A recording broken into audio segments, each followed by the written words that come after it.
Jimby had done shopping, or someone else did, but she brought some food stuff.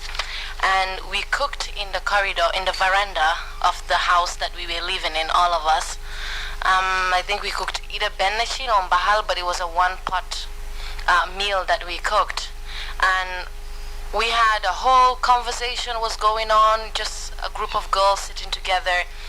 And Jimby generally had a keen interest in somehow throwing in questions of can Monica send Fari, as in who are your boyfriends, avoid it and laugh it off and talk about other things.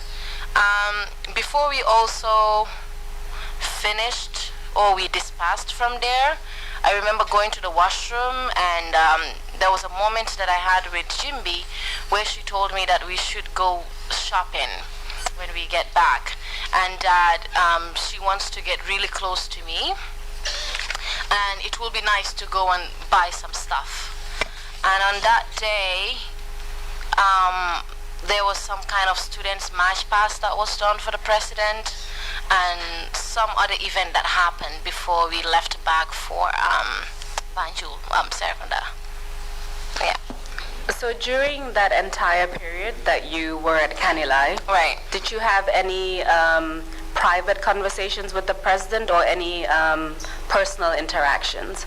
Because you mentioned that whenever he saw you, he would act forgetful, as though he couldn't remember your name. Right. But did you have any actual conversations? No. My whole time in Kanilai for the 3 days, I've never seen him personally or privately. I've never been to the residence without the rest of the girls. The little interaction we had was when I was asked to move from the back seat to the front of the seat next to him, and he was saying something about Bulen Finella, or like, don't sleep, and that. That is the only verbal interaction that he was actually referring to me. Other than that, for the whole 3 days, there was no private meeting or conversation with him. Did you as a group go to the residence at any point during those 3 days? Yes, when we went for this Gamo, that was at his residence. Where she said we should go shopping. Nothing else happened at Kanilai. You said you left Kanilai. Yeah. Did you eventually hear from Jimbe after that regarding the shopping? Yes, when we came back from Kanilai, she did reach out to me to be picked up by Landing, and that I will meet with her at Westfield Junction, the junction that leads the Kairaba Junction on Westfield. Yeah. After your return from Kanilai, this took place. How many days after? A day or two. Sorry? A day or two. A day or two. Somewhere around there. So can you tell us what happened when you got to Westfield? We got there, and Jimby was also there, coming from Banjul, I would presume. And then we walked on that Kairaba Avenue Road. No, we were in the car, and the car dropped us at Ayub Furnitures first. I think it's Ayub Furnitures on Kairaba Avenue. And then we went in and we looked at a few chairs, and she said that she didn't see the leather that she would rather prefer. Colors, because we have a lot of kids. We moved from that store, we drove back to another store. It is on your left hand side on Kairaba Avenue, and I think it is the first furniture store, either an Indian store or a Nar store, but a furniture store. And that is where we ended up buying a closet for a bedroom with a bed, so that is a bed set. I remember her taking out about $75,000 to give to the guy. Also a couch set for a living room and a table. And they were brown in color, and I also think the table came with a carpet, yeah. So this was to a store on the road, I don't remember, but it's a clothing store all on the Kairaba Avenue Road. and she bought a few clothes from there. There was a white top, there was a dress, and a short dress that was to my knees, and there was another. How much she paid for them, but we did buy that, and then we headed home. So who chose the clothes that she bought, presumably for you, right? Yes. So she will pick it up and she will ask me if I liked it, and I will say yes or no. Did she tell you where the money for shopping came from? No, she didn't. Did she? And she said that we should go shopping. She said something along the lines of winners do get a lot of things. Yeah. But no indication as to where the money was coming from or who was funding that. I think she did make mention of the money coming from Yaya Jammeh. Yeah.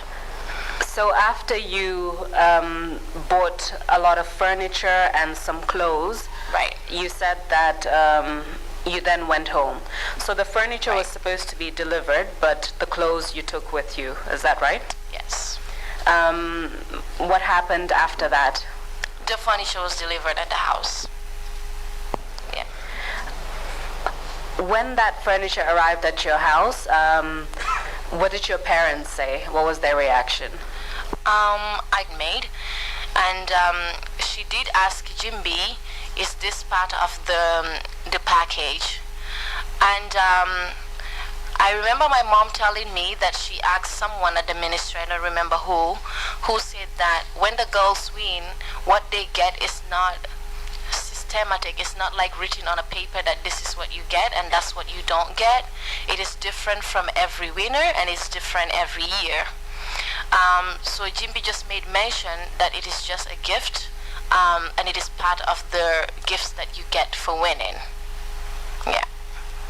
So your understanding was that the president had given this money and this was because you were the winner? I believed that because I did not have an example of how to compare to the other winners before me, because I do not know what the other winners got and did not get.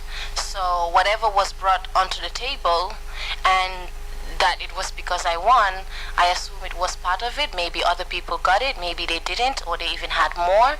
I wasn't sure. So yeah. Apart from the furniture stores that you mentioned, as well as the clothing store, right, did you go anywhere else with Jimbe prior to going home?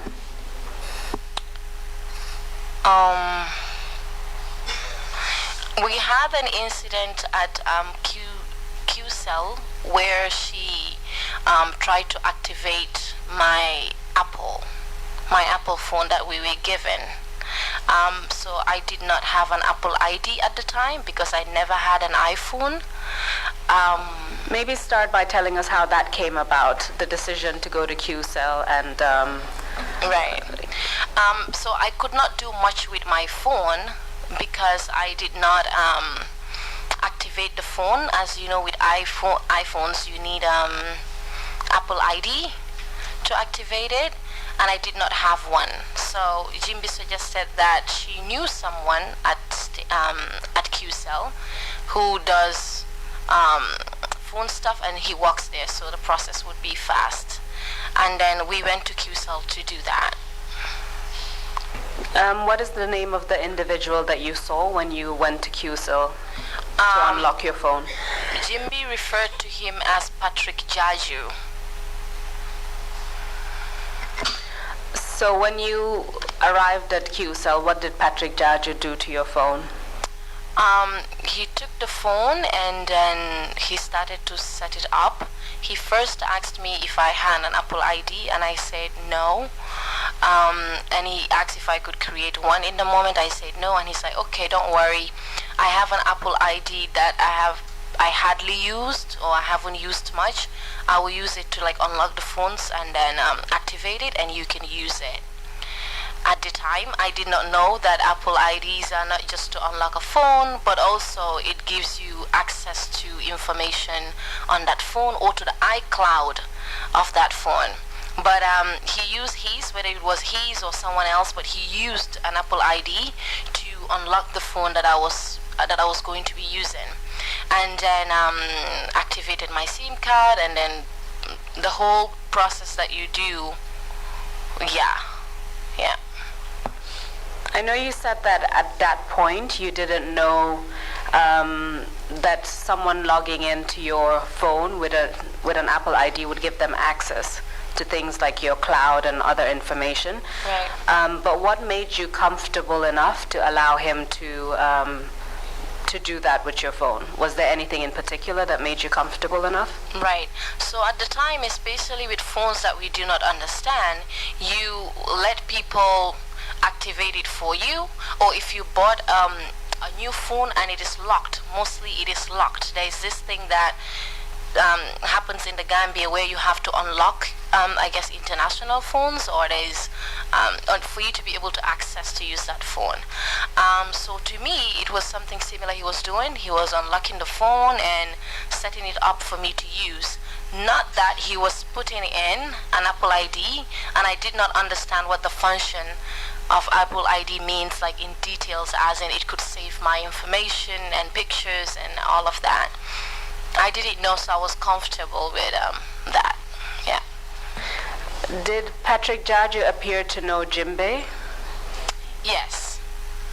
What gave you that impression? They greeted each other, like how is work. They went into conversations that you will have someone that you're familiar with. When she walked in, she did not just meet Patrick as because there were so many tellers at the counter. She specifically asked for him, and he was right there, and they greeted each other. Naka ligay gej na la gis. So that made me know that they kind of know each other. I don't know to what extent though.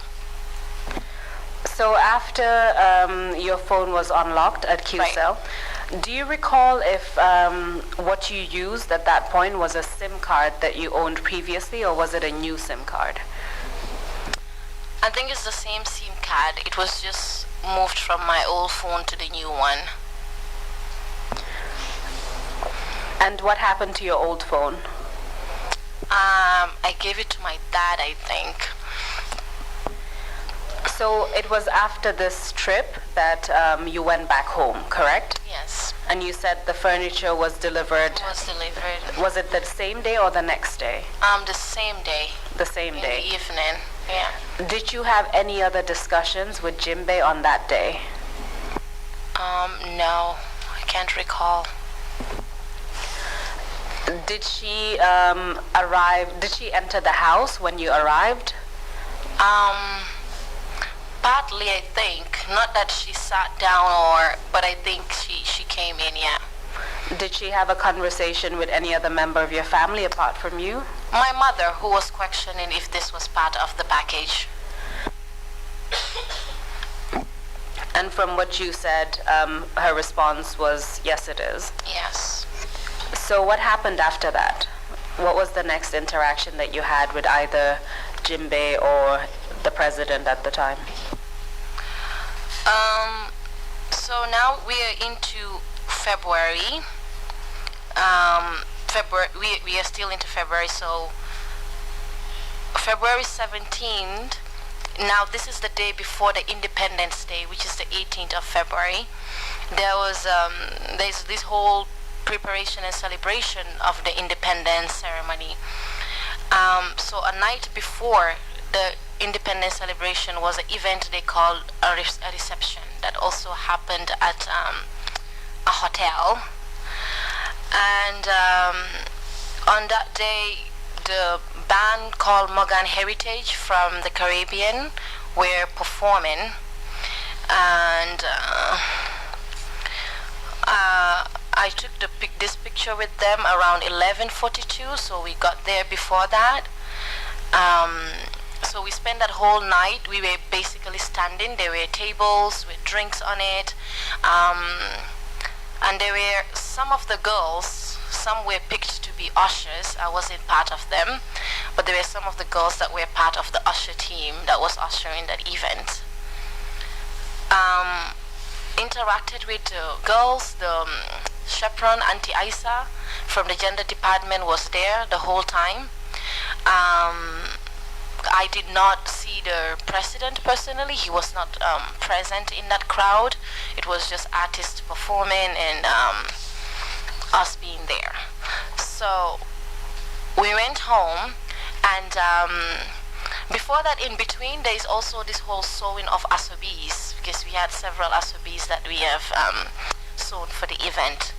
So at 12:16 on February 18, which is the Independence Day, we are already at the stadium. We had a Yaya Jammeh asobi on. What is a Yaya Jammeh asobi? It is a clothing with Yaya Jammeh's face on it. It was APRC clothing that a lot of people were wearing. It was the theme of that event.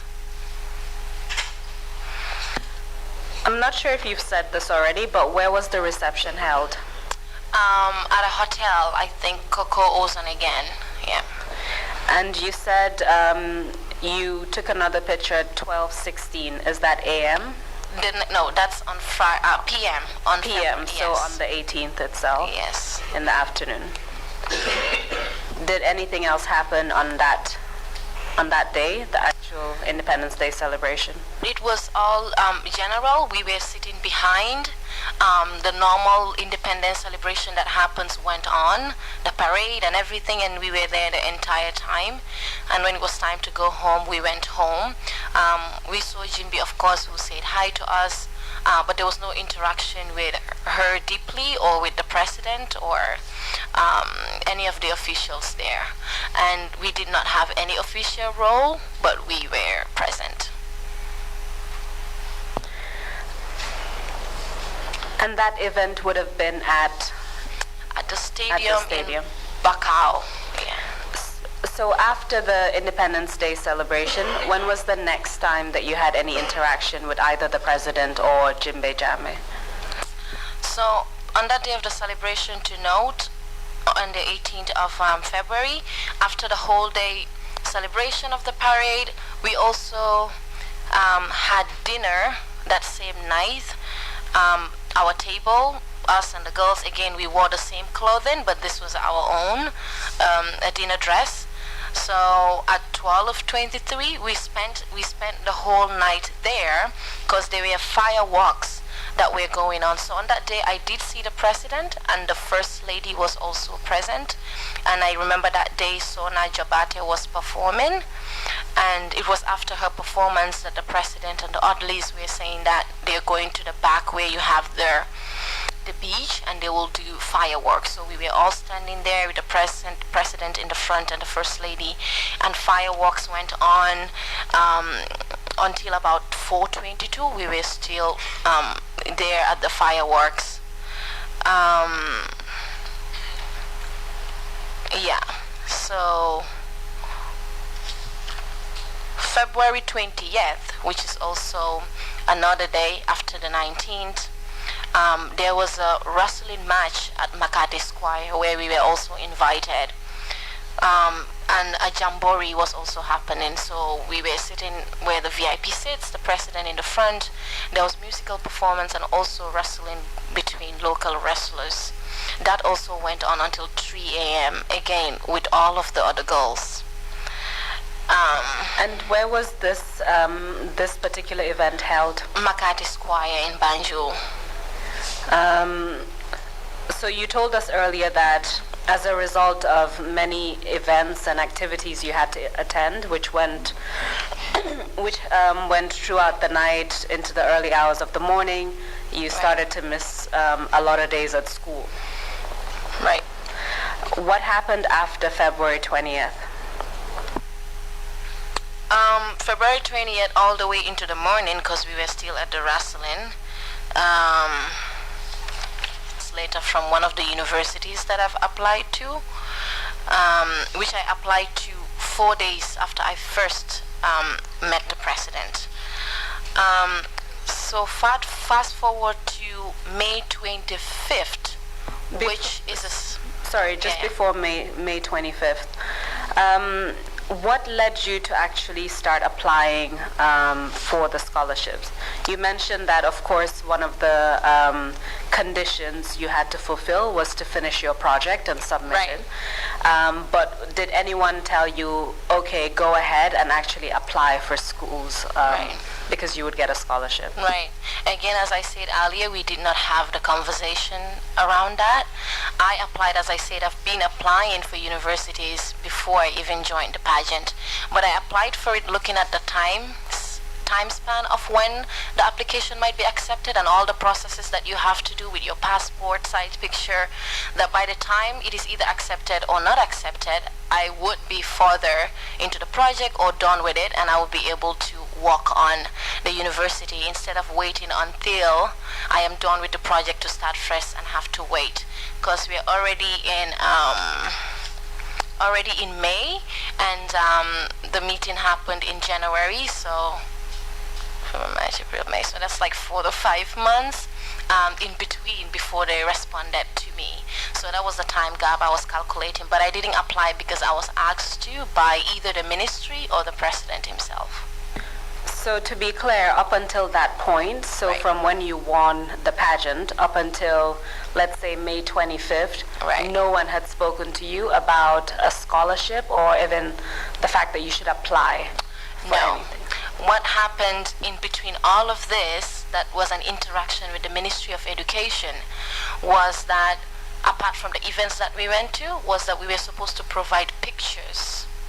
Now, it wasn't explained to us what these pictures were for, but we were supposed to provide a full-length picture, and we took the pictures ourselves. I called a local photographer in our neighborhood who came and took a picture of me. The other girls did the same, and we were supposed to bring in the pictures at the gender department at the Ministry of Education.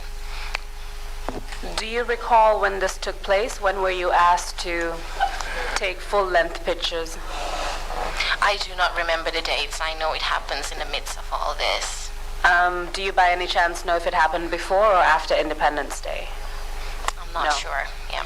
But it would have been sometime in 2015 itself? Yes, sometime in 2015. And what were you told about who had requested the full-length photographs? Did they tell you who had requested it or why it was really being requested?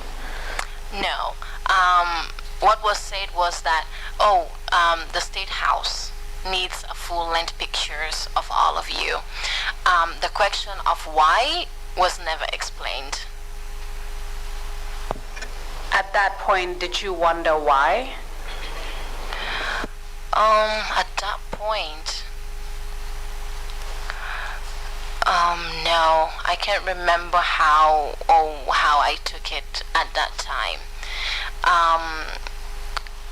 But I was thinking is in relations to us. For a second I thought it was in relations to the scholarship, but I couldn't see how it fit into that because it was not a passport size picture. So apart from that, you started to mention the 25th of May, 2015. Tell us what happened on that day. I think the president's birthday is May 25th or May, around there, but there was a celebration at the State House. Yes, his birthday celebration. Was it the day before or on that day? But on the May of 25th at 11:22 p.m., that's when I took this picture. And we were going to the State House. There's a big tent that was rented on the outside in the lawns of the State House. And then we went there, and I remember the daughter of the late Lucky Dube from the Caribbean performed there. And there were speeches, and there were tables, and there were dinners, and all that. Again, it was with me and the girls, and with Auntie Aisha the Sepran. I did not have an interaction with the president on that day. So after the 25th of May, when was the next time that you either interacted with the president or spoke to Jimbe Jambe? Just later around that same time. It was definitely before the end of May, Jimby asked me to go to visit the president again. So this time around, the same process. Landing came and picked me up at home. We went and King Papa was there. My bag was taken as usual with my phone. Again, we were in a different room this time around, but also a family room, because the pictures of the then First Lady were also hanged in that room. You said this was before the end of May, is that correct? Yes, so a few days after the birthday celebration. A few days after the birthday celebration. Do you recall around what time Landing came for you? It's always in the evenings.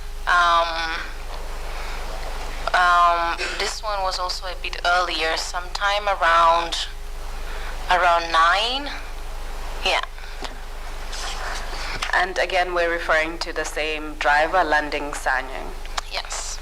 So when you arrived at State House, you said it was a different residence or a different room? A different room in the same residence. So by the same residence, you mean the family residence that you went? My bags and my phones were taken as usual. I got in with Jimby, and this time around we waited for 2 hours before he came in the room. And then he came in. On that day, the conversation was... Sorry, who is he?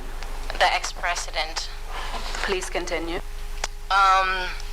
He was very much interested. I think before he said what he was planning to say on that day, he wanted to know my perspective on certain things. On that day, he was interested in what I think about the APRC, and also if my father was part of any political party. He was also, in which I replied to him that I do not listen to that, and I hardly have data on my phone. But those were questions that he was very interested in on that particular night. Before you saw the president, how long did you wait? 2 hours. About 2 hours. Yeah. And when you had that conversation, was there anything going on in particular? What was the purpose of your visit, or was it over a meal, or were you just sitting in the living room watching TV? What was the... So it was on the basis of the last time. Remember when he said that I will get money for the project, but he will call me to come and get the money. So this day was apparently the day that I was supposed to receive the money for the project.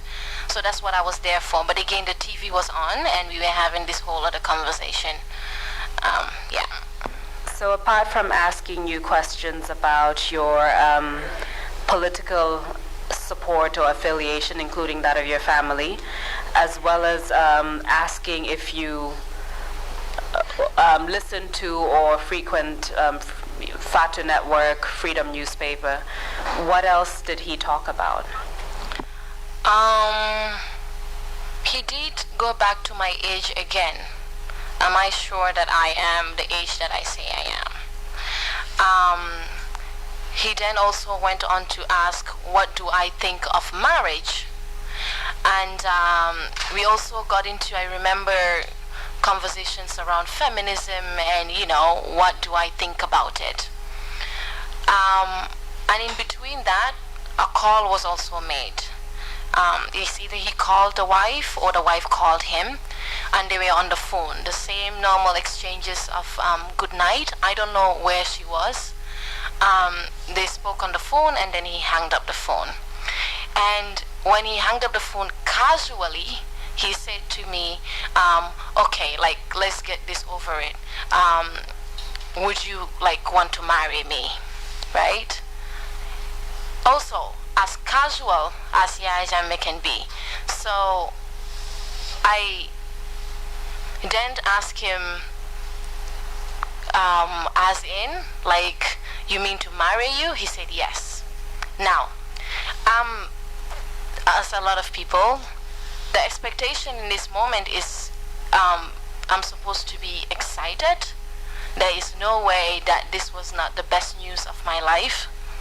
The dynamics here of what put me back, it's not because someone wanted to marry me. is because from the very second that I walked into a room with Yaya Jammeh, he did not in any shape or form show me that he is interested in me, he likes me, or said anything in that regard. From the very second we interacted, he showed me that he was a father. A father figure is what he showed me, and I've gotten comfortable around him within that perimeter. So when he asked me if he wanted to marry me, in order to be excited, in order to want to, it must have been something that I have processed along the way or seen along the way. But I was set aback because a father has just broken what it is that we have kind of built. So I thought it was a joke, and I thought, oh, maybe he's testing me. Because Yaya Jammeh has told me time and time again to not concentrate on men, to not mind men, to concentrate on my career and my education. So to me, I thought it was a test, especially after talking, immediately from talking with his wife. He went on to say that, but you're beautiful. And then I realized, okay, he actually meant what he said, intend to be married at this age. And me and him had conversation about early marriages and what women should be doing, and we've had those conversations. So that is what I was trying to reiterate. And then he said, there is nothing wrong with getting married to a man that is taking care of you, that is supporting you. Conversation. Mostly English. Mostly English. And so after you responded that it wasn't about him, Right. you just weren't ready to get married, what did he say? What was his reaction? Before that, he asked to who was my boyfriend, and then I remember asking, I didn't answer it. I kind of snooped the question in a way, and he did not insist. But before I left, before I got my money that he sent Kim Papa or Jimby to go and get, he said that maybe I did not hear him right, and then I need to go and think about it. And he had this smug smile on his face, like you're not hearing me, you do not understand what this is, or you think it is some type of a joke. But he did tell me to go and think about it. Yeah. How did you, initially you said you felt he was a father figure, he gained your trust. Right. There are a few things that maybe made you apprehensive along the way, Right. but you were still comfortable. At this point, having had a marriage proposal made and questions being asked about whether you have a boyfriend and the fact that you were told go and think about it, how did you feel at that point?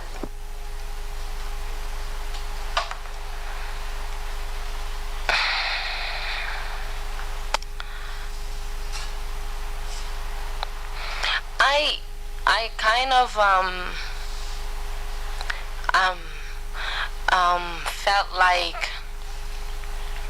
felt a little deceived, and that I have lost this father figure sentiment in a way, because deep down, no matter what I told myself, deep down I understood that whatever it is that I thought this was, or whatever it is that I built this around, is not what it is. And there was so much trust and so much confidence. So in that moment, it was just like, oh, to summarize it, I was disappointed, but that was me deep down. But on the outside, I was trying to convince myself, and I said to myself, oh, like, he's just testing you. He just wants to see, if you are having an interest, if what he's been telling you has been getting into your head, or that's what I did tell myself. So there was this two sides to what I was feeling. So after this conversation, you said either Jimbe or King Papa, someone gave you the money that had been promised to you for your project. Right. Do you recall how much money was given to you? So I don't know if you remember, in our second meeting, when I told him that I had $60,000 budgeted, and then he said that they could increase that amount to $100,000. But when King Papa brought in the money this time around for the same said project, it was $50,000. And you're certain that the person who brought in the money was King Papa? Because you said earlier that either Jimbe or King Papa went to get the money. One of them, because they were the two present there, apart from Yaya Jame and myself. So did King Papa bring it from wherever the money normally is, or Jimbe did? I'm not sure. But one thing I know for sure is the Oddleys normally carry either his money or they're likely to go get where the money is than Jimbe herself. So I don't know who brought it from the outside, but the money was given to me. When the money was given to you, Right. was anything said at that point? Right. So also this is where it becomes ironic, because the money was supposed to be for the project. Again, way less than what I have proposed and what he has proposed. But when the money was given to me, he's like, oh, it is for the bother of your coming. But he said it in Wolof, that's why it comes off like that, that it is for the bother of your coming that he gave the money to me for. And who said this exactly? The ex-president. So what happened after that? Said bye to each other as usual, and then I went home.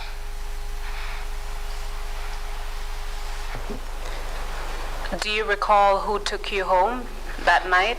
Landing Sanya. Did anything else happen that night?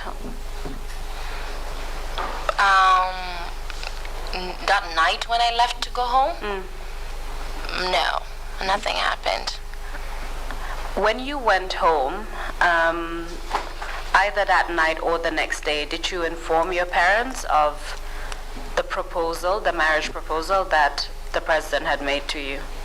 I never did, because I never took it seriously and I never had interest in it. So I did not share that information with my mom or my dad. And I also know how my mom would react to an information like that. So you didn't tell your parents. Did you tell anyone else about this? No, my parents are the closest to me. If I did not tell them, I wouldn't tell anyone else. So what happened in the days after that proposal? The days after that is when it's so hard to reach you. Whenever I call you, there's always this gushing line, or it seems like it connects back to something and then connects right back to you. I felt like I was being followed. I didn't think at the time I was being followed because I was of any kind of threat. I just thought that what he had told me, he's trying to make sure that I am not in the premises of the Gambia College talking about President B said this, President B said he wants to marry me.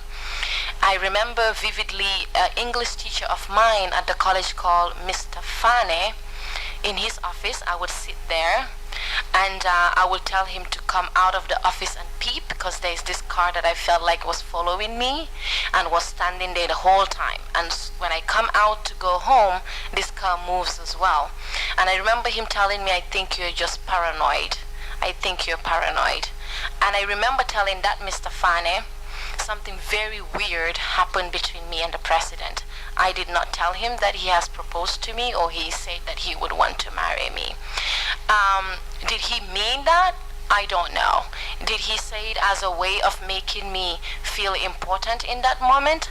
I do not know. I could not gauge the sincerity of that statement.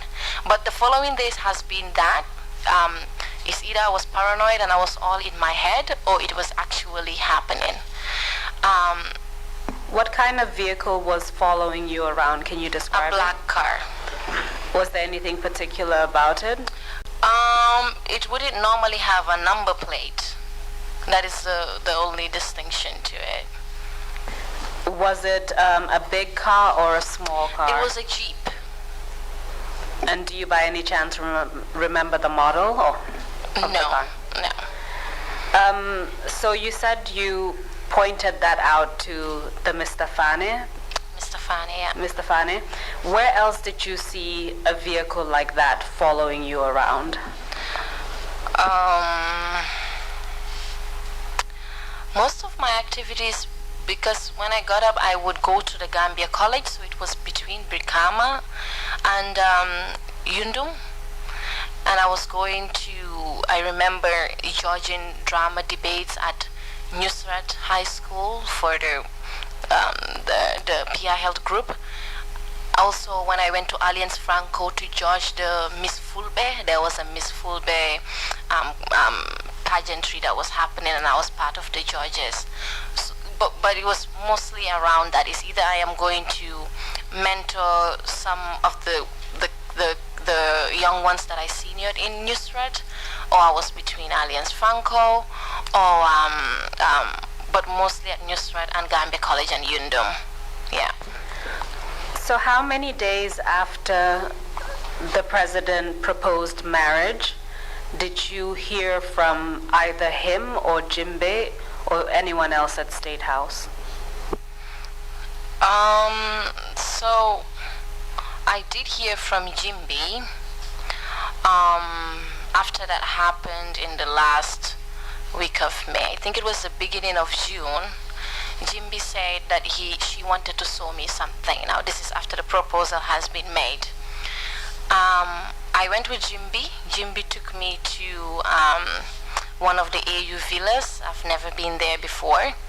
And we got off the car and she pointed out a home to me, something around like, this will be your home. And I said okay, and she said this will be a home, it's very private, and a car. And I said okay, but he said, so why are you not happy? And I told Jimbe that I told you and I told the president I do not want to get married. I would appreciate the home. I don't have an, if you give it to me, I will take it. If you give me the car too, I will take it. But that I need to get that on the circumstance of marrying, that is not something I want to do. And for the first time, Jimbe actually, not indirectly, not pretending not to be in the know-how, said to me and asked, what is wrong with you? And she said it from in Wolof, Lan mo la jot. Do you know how many people will kill to get this opportunity, right? And so she was a bit mad about that. When the president made the marriage proposal, the evening that you were at State House, was anyone present at that time? Were Jimbe or King Papa present when the marriage proposal was made? Jimbe had gone out earlier to get, she said she was going to do something, or she had an engagement of some sort, but she came back. When that conversation about the marriage was happening, Jimbe was present. King Papa was not present. But after that night, the first time that you had this conversation with her was when she took you on tour to see the AU villa? After that night, yes. So after you, after she reacted the way she did, basically asking what's wrong with you, what happened next? She then said that Landing should take me home. And I got into the car. She got into the car that brought her back to Banjul. And for the first time again, Landing is saying something to me in regards to anything related to this scene. So Landing asked me, Yangi fine, like, are you alright? I said yes. Then Landing said to me, all I can tell you is to be very careful. Jimbe is a very powerful person at the State House. That was all he said. I do not know what that statement meant or what he was trying to get to. But he did tell me to be careful and that Jimbe is a very powerful person in the State House. So up until that point, your understanding of the house and the car was that you would get that if you married the president. Yes, it was not being given to me on that day. It was showing me that this is what is available. What is possible if you What do is say possible, yes? yeah. After that, you went home. Did you inform anyone about what had happened that day? No, I did not. What did you do after that? After that was when I decided to block Jimbi's number. But she can always reach me with her no caller ID anyways. So I started to kind of avoid her calls. I remember on 2-3 occasions between this time after this happened, a day she called me and the phone was ringing. My mom was in my room. I told my mom, pick the phone. My mom said, why? I said, pick it and tell her that I am sick. Another time, I told my mom to pick up the phone and tell her that I was not around, that I had left the house. And my mom will always ask me, why are you avoiding Jimbi's calls? And I will tell her, you know, she likes inviting me to these events. I am tired of going to these events, that's why. Another time when she actually called and I told her I was sick, this time around she did not take it. She said, what's wrong with you? You've always been sick. You're always saying you're sick. I'm going to send Landing to your house to come and take you to the hospital to check what is wrong with you or to find your medication because you're always sick whenever I call you now. And I told her, no, I will be fine. I will just take medication. She insisted. Landing came to my house. She picked me up. We went to RVTH in Banjul.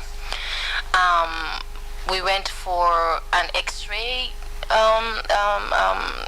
X-ray thing that happened, and I believe that happened because when I was telling her I was sick, I told her something about my chest.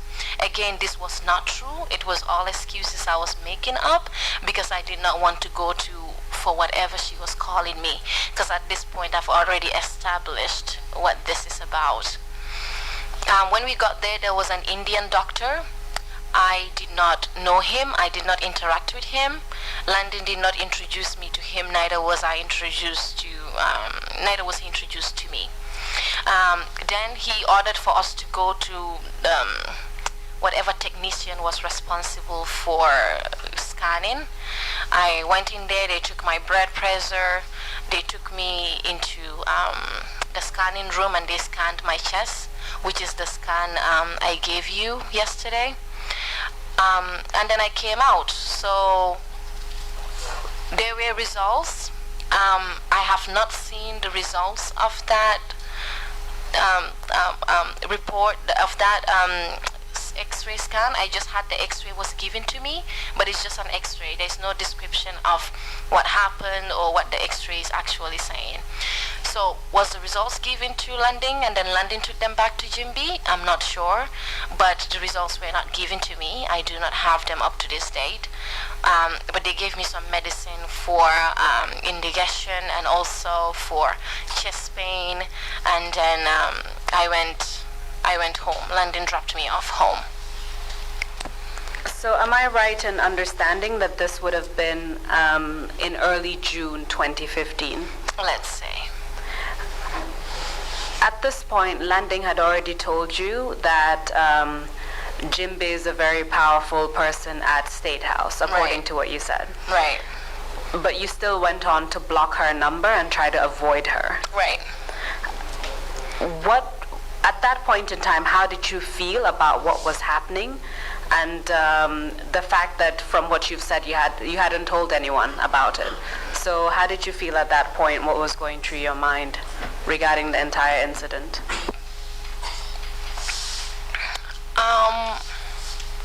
I thought in that moment is that I did have a choice, that if Jimby is calling me to come to this and I do not want to do it anymore, I do not want to come, because at this point we are no longer talking about any type of project. We are done with that. And if Jimby is going out of her way to even show me that anger on that day to say what, like, who does that? What kind of person are you? It means that she's angry with me. And the whole vibe was not fine.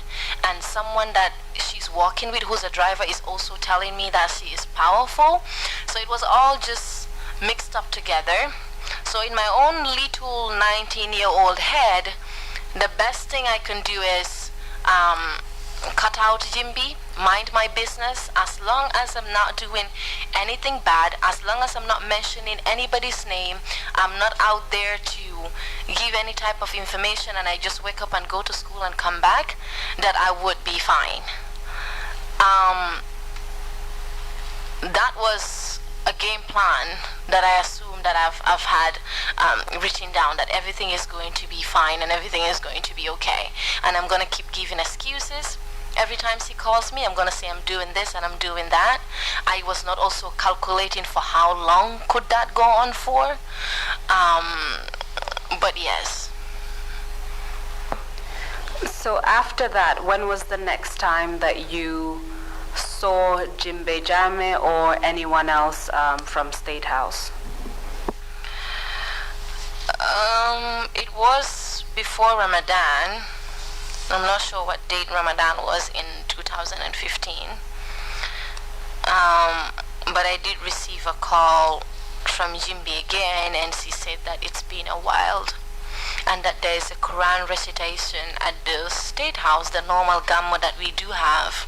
Girls are there, and then she said yes, the other girls are there, so it's an official gathering, so it was okay to go, because this is not one of those that I'm going for a private meeting. And then she said Landing was coming to pick me up, and Landing did. And then we went to the State House. The first door opened as usual, and we passed. Yeah. Do you remember around what time of the day that was? For Agamo, it was late, so it should be around like 10 for me to get there by 12. So because it's a Agamo, so it's like a whole night thing, it wouldn't start earlier than, yeah, so he would have picked me up around 8, 9, 10 within that time frame. So you arrived at State House very late at night. You went through the first gate, you said? Right. Can you tell us where you went? A lot of people were wearing white. Ministers and other people that normally sit in the VIP are there. The president was not seated. I could not see him sitting there. And our car had to pass to go for me to be on the side or with the driver, because the president is coming to take his seat. And if that is happening, cars are not allowed to loiter around there. People are not allowed to be walking around, or everybody just stands up and wait for him to come. So the car went to next to an office, very similar to the one that I went to with the girls the first time we came, and we were waiting for the president to finish praying. So I was there, and then Jimby said hi to me, Danga Hibon, as in you get sick all the time, and that it has been a while and hope I am fine. We had that conversation, and we were sitting there, and the narrative was the president is taking a seat, and as soon as he finishes to take his seat, then I can come out and then join behind in the group, but I cannot walk around to come and take my seat whilst he's doing the same protocol, as Jimmy will call it.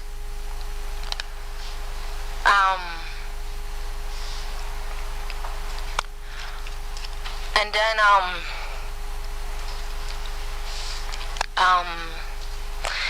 Jimby said that I and her should move to the next room, because some people were coming to use the room that we were in, so we moved to the next room to wait for the president to come. And that's what we did. We moved to the next room. Jimby was there with me. She was on her phone, and then she decided that she was going to go get something, water.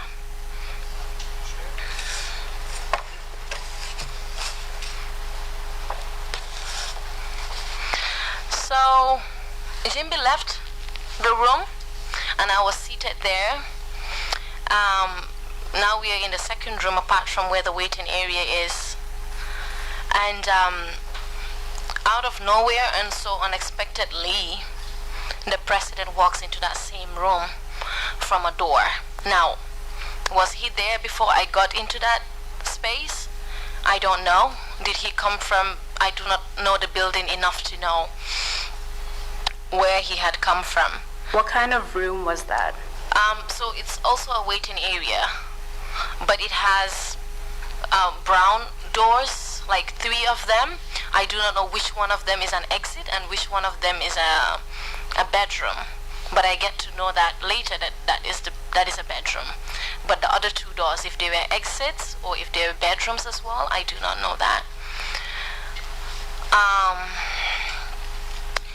So when he walked in, again, he wasn't all dressed like a ready-made dress as if he was going to take his seat. He wasn't wearing his full costume that he wears to go outside. You know, but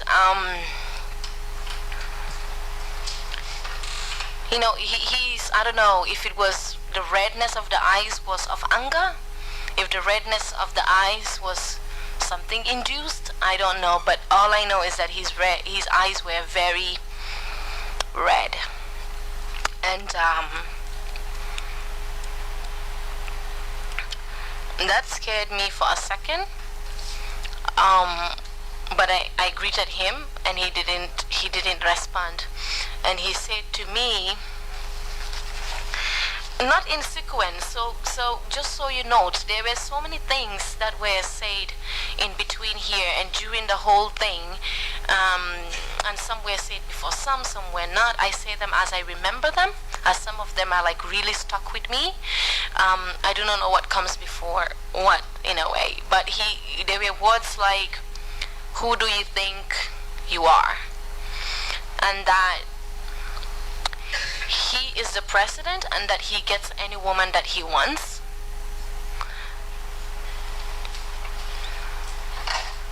He pulled his hand to reach out to me, like to kind of grab me, but it was with the back of his hand. It's like if you want to like scare somebody but not really hit them, but we like that, and then held onto my arms here. And then he dragged me and opened that door that I was talking about, the brown door. And inside we were as he pushed me on and then locked the door. Now, this is a small room. It has a bed which is not very high.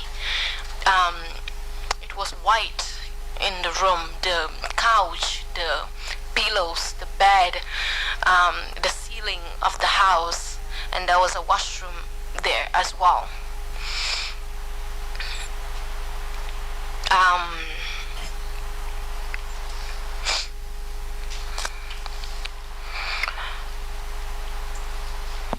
Just take your time. There's a bottle of water next to you in case Right. you want to drink something.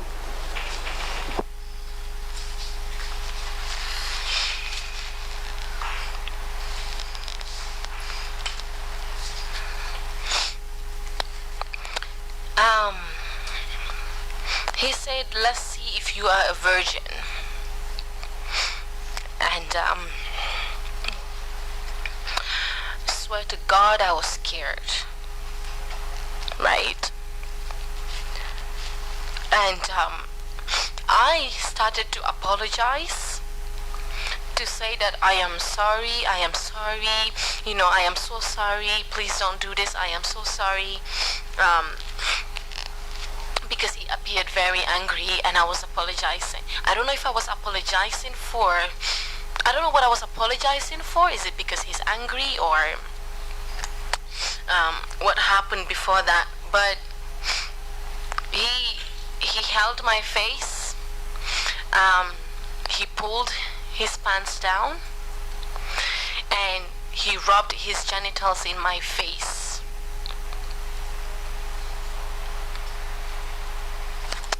more like hands on my head this way, but like pulling this way and rubbing. I was underneath. It's like I was right by his pelvis as he rubbed his genitals on my face.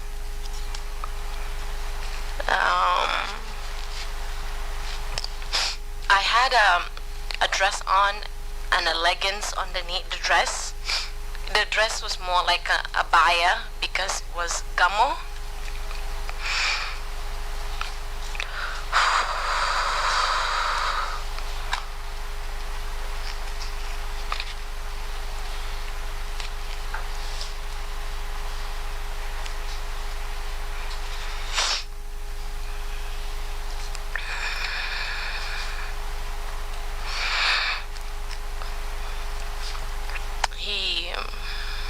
Pulled my dress up and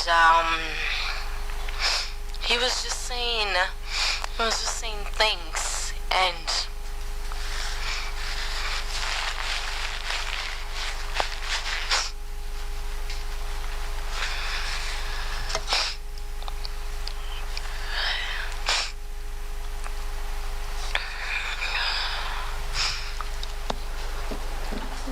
do you want to have a few seconds?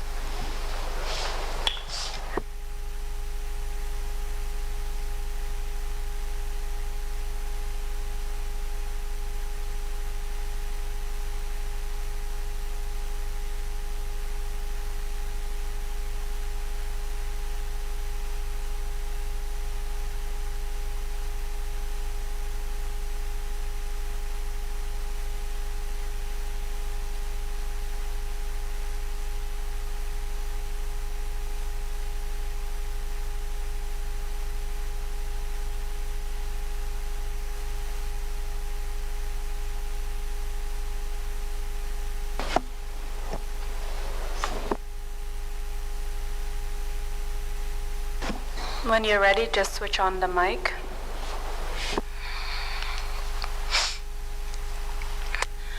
I keep saying he. I would say his name. So Yaya Jammeh decided to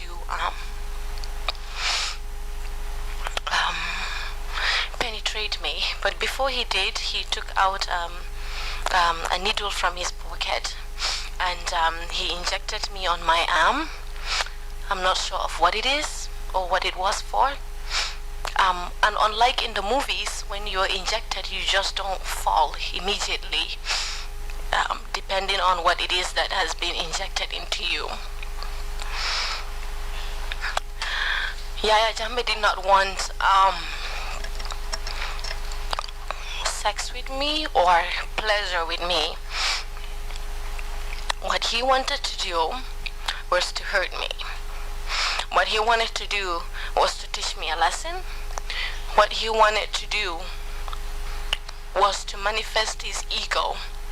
Just like many of us can't believe that a girl can say no, someone like Yaya Jammeh and in his position found it very disrespectful for a 19-year-old from not an elite background or not the daughter of a president to somehow gather some kind of audacity to say no to him.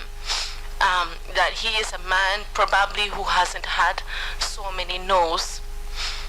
And my no wasn't because of a sense of understanding or I was better off, I wanted to. My no was just because I felt it was wrong. And I felt that it wasn't right.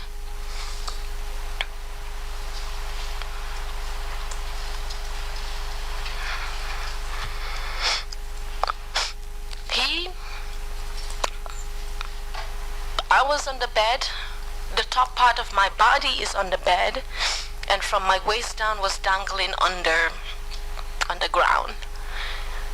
Yaya Jammeh penetrated me after doing the face rubs on my face and talking all the things that probably would arouse him, and somehow my begging and my pleading, or maybe my I am sorry, made him feel better about what was happening.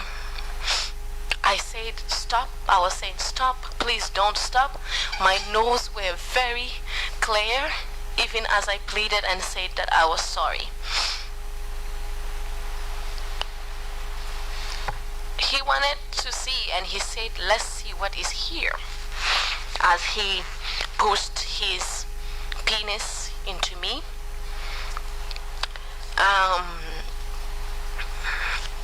With a pillow right on the bed and my face smooshed into the pillow. I was trying to wiggle. And mind you, as all of this is happening, I am hearing the Quranic recitations in the background. The Gamo people was going on. The imams were preaching outside. I could hear loud and clear, and so could he. The Sukula team were singing praises of the Quran, and all of that was going on because loudspeakers were being used. So it was loud, and you could hear it from the room as if we were part of the Gamo. Yaya Jammeh was sweating, and I don't know why, but he was sweating like a lot. My face moved into the bed, crying for help.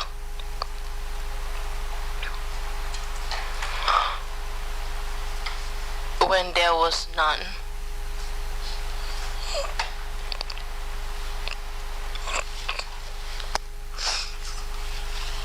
You know,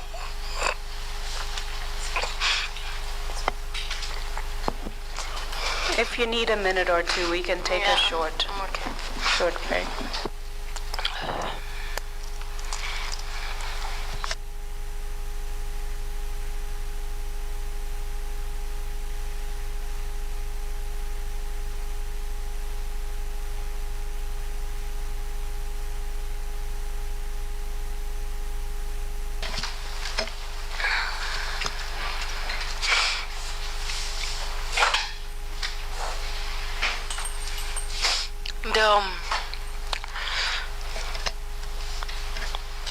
The hardest part of this is thinking or imagining that anybody thinks that is not true, because I feel up to this day every stretch of my muscle, every stretch. When he penetrated me, he seemed to have been looking for something. Whilst his head was on my back as I was smooshed in the pillow, and he was standing on the floor with the rest of my body down, I saw him peeking and looking for something.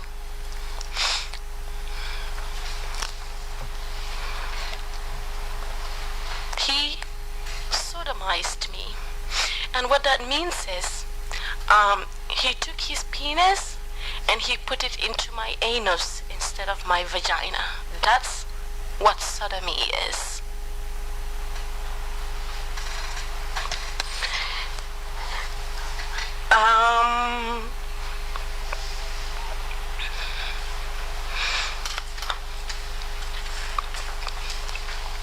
My muscles were hurting, and in that moment, and it wasn't like he even wanted to take long, or it was just so all just being hurtful.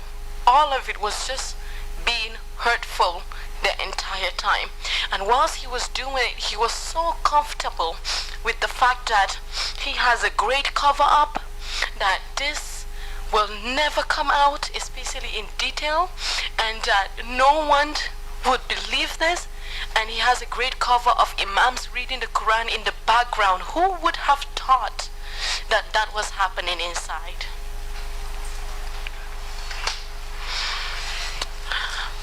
However, I felt unconscious at some point. I guess at this time, whatever was in my bloodstream or he injected me has gotten to me. Now, but before that, the voices started to fade away in my head.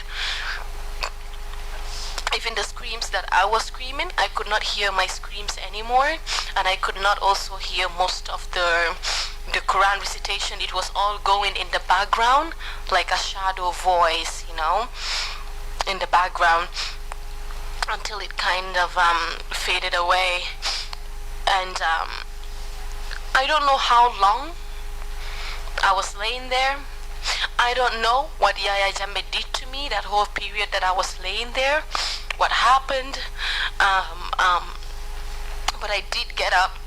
I did wake up from that and feeling very disoriented, like I had like if you have a very long nap, like you slept whole day kind of, and you wake up and you're feeling a bit sick because you slept a little too much. That was the feeling that I was having, and I was dizzy. But before I lost consciousness or whatever happened in that moment, I did see him grab the same leggings that I was wearing that he pulled off and went to the washroom. Now when I got up, there's a chair, a white chair too, in this room right next to the door, and he is leaning back in the chair in his shorts and with no shirt on him, and he was just leaning back, and this leggings that I saw him take was somehow on the fan that was standing there, or probably it's not, but it's a black one and it looks similar to my leggings. So when I got up, because I'm like moving around, and then I got up, my tears are kind of dried on my face.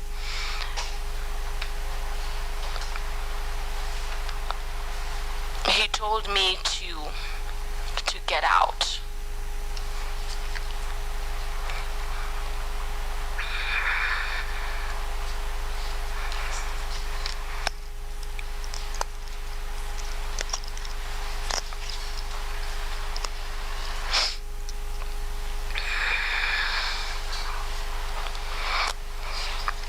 I walked out of that door. I don't know, to his gamo, I guess, or wherever. Kim Papa, who always either holds my bag or my phone, he was there. But my bag and my phone this time around, I didn't get to give it to anyone or bring it in because I was dragged in. So my bag was left on the chair where I was waiting. And this King Papa that you call Aliu, Aliu something, you mentioned his name, he looked at me and said that this is our president and we will do anything to protect him. That's why I could not forget his face on any picture and at any moment. Grabbed my stuff, left. Jimby was right there at the door, again on her phone, pretending like nothing just didn't happen. Went with me, she didn't say a word, I didn't, all the way into the car as we exited the waiting area, and the black car landing was still there waiting. I got into the car and landing took me home. The entire trip from there to my home, landing didn't say a word to me. I didn't say a word to landing. I was in the back of the car, leaned on the window of the car, staring at the moonlight or whatever bright light was outside through the dark window, because they were tinted glasses. No one outside could see inside, but I could see outside. And I was leaned back there and tears rolling down my eyes the whole time until we got home. And I was numb, just numb. I wasn't like processing anything. It's just like I just watched a movie of some other person. We got home, Landon dropped me off. You fana anak jama. never said anything or asked me what was going on or why I am quiet, because at least when he picks me up, sometimes he will ask, how are you, or how has it been? The other girls, we're gonna go pick her, she's at the door, do you want to text her and see if she's there, something. But none of that happened that night. And then I got home, and my sister was the one who was awake. She opened the main gate for me, and I came in. I was holding my shoes in my hands. I was not wearing them. She opened the door. She was very sleepy. She woke up from her sleep. And then I walked into the room again. Now my mom, she's a light sleeper, so she heard the door, and she opened her bedroom door and peeped through the drape. And she said, "Oh, your bag is late." I said, "Yeah." She's like, "Gamo." So she understood, because it's a gamo, that time is alright to come home. My mom was half asleep. She really didn't look at me enough. She really was just trying to check who opened the door. And when she knew it was me and I was fine, she just went back to her room. And I wasn't also standing there to engage her, because I was rushing to my room and her door is right there. So I went into my room and then I locked my door.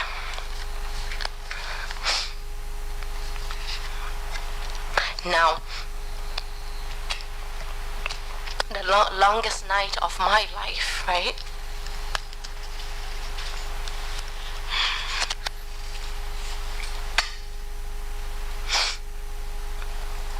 In that moment, I haven't even processed anything, and I haven't even understood what exactly happened.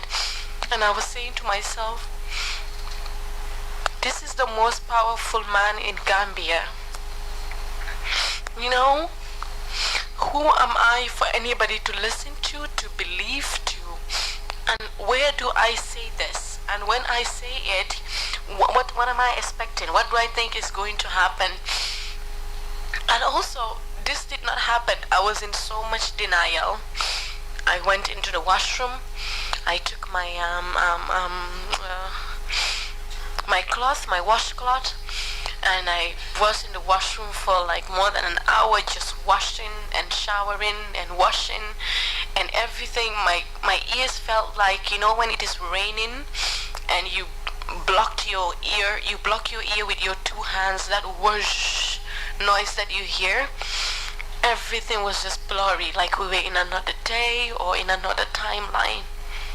I showered, brushed off, washed off, went to my bed and laid down, and I was telling myself, this did not happen, this did not happen, it did not happen.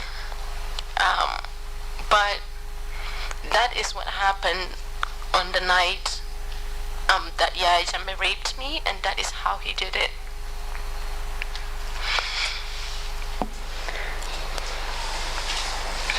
What you've explained quite clearly is rape, so I'm not going to belabor the point by asking you additional questions just to get more information. You talked about the physical force he used. You talked about the fact that you were apologizing, trying to say no, trying to get him to stop. You talked about the fact that he then penetrated you in the anus. I don't know if he penetrated any other part of your body. You talked about what happened to your clothes. You talked about feeling pain in your body. And you also talked about the fact that he injected you with a needle, and you don't know what was in that. You also talked about hearing the Quranic recitation. You talked about what happened after, so I'm not going to go into detail about that, but simply to ask you how you felt at that point when all of this was happening, and immediately after that, how you really felt.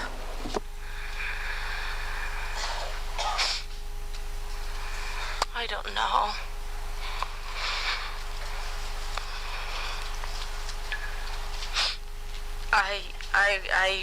I don't really know up to this date. No amount of experience, no amount of resilience has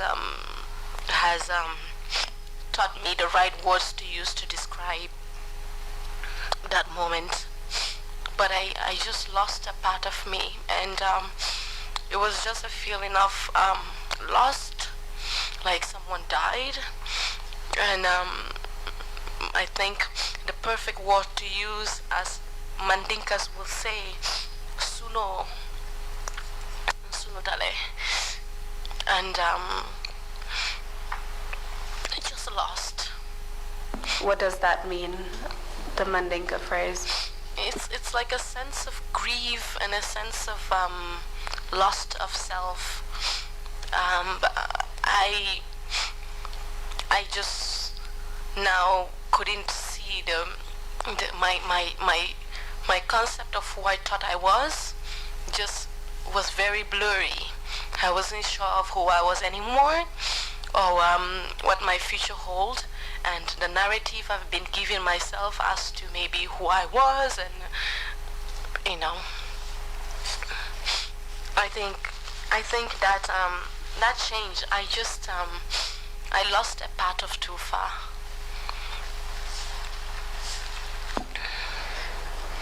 What happened the next day? I don't know. I know that for 3 days after that, I was really inside, and a lot wasn't happening because it's like in Ramadan, so people sleep until late and get up to go to the market. So not much was happening. But I spent the 3 days there, and my mom have knocked on my door several times, and I did let her in, but I was in the bed every time she came in, and that I was having menstrual cramps, which I mostly have, and I was not feeling well. So she didn't take much into it. And I remember when she left the room, I would lock my door and I will cry my heart out, and I will wipe my tears again and come out. I remember her complaining one day. She was outside. TOUFA, don't gain a see. You're always on this phone. I don't know what you kids, you stay in these rooms on this phone talking and talking, because she thought I was on my phone and I wasn't coming out. But also it blended in well because I was a very house person. I'm always in the room most of the times if I'm not outside. So for the next 3 days, I really spent inside the house trying to draft a plan in my head of how I am going to appear fine. Nothing happened. That's really what I was doing.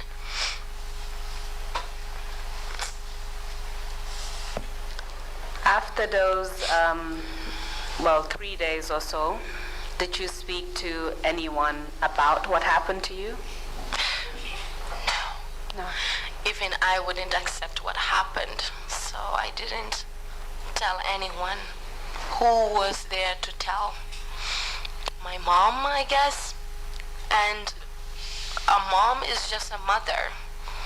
If I had told my mom, again, I'm here trying to be protective of her and our family, I know my mother, she would not sit down and take it and be quiet. She works at the Ministry of Education, and I know she would protest. I know she will not keep quiet, and that would have come with a lot of consequences.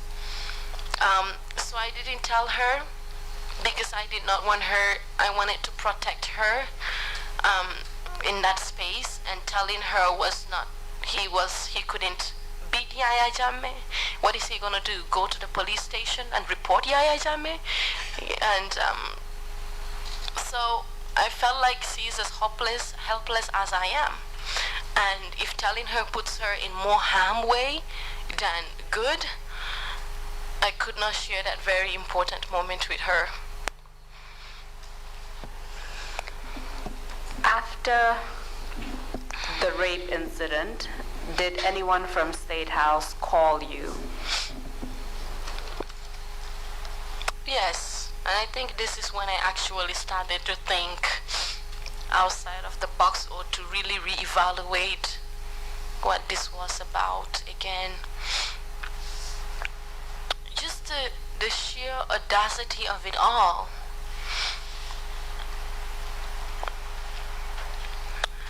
Jimmy called me, and I wish you could see my face when I stared at that phone with so much amusement. And she said that there is an event that I'm supposed to go to. Jimmy did not talk about what last happened or to ask me how I was feeling or none of that. It was like business as usual, that nothing happened. So she just called me, hey, Nakam, and I was like, okay. And then she said there's an event that I'm supposed to go to, and I was just listening to her to explain this whole event, and she said someone is going to pick me up. This time around she didn't say landing. She said a name that I mentioned in the report, but I'm not sure of the pronunciation of that. So, but she said that if someone was coming to pick me up, and I would come to this event. And the event was not on that day. It was supposed to be on another day, but she's just letting me know in advance so I can prepare for it. When I hung up, sorry? Sorry, you said that when she called, she acted as though nothing had happened. Right. From your perspective, you believe that she knew what happened? Yes. Why? Jimbi Jammeh brought me into the first house in the disguise of waiting for the president. Jimbi Jammeh moved me to the second house in the disguise of still waiting for the president. When Jimbi Jammeh somehow went to get water, that is when the president walked in. Jimbi couldn't have not come back there to look for me. When it was time to go home, when I stepped outside, Jimbi was there. So there was nothing that Jimbi didn't know about. Did Jimbi know the details as to the insults and the aggression of Yaya Jammeh in the room? I don't know. Did Jimbi see me crying and clearly not wanted? Yes. Did Jimbi hear me say time and time again, I do not want I wanted the marriage, neither the home or the car, right in her presence? So none of this was Jimbi being a witness or Jimbi being a standby.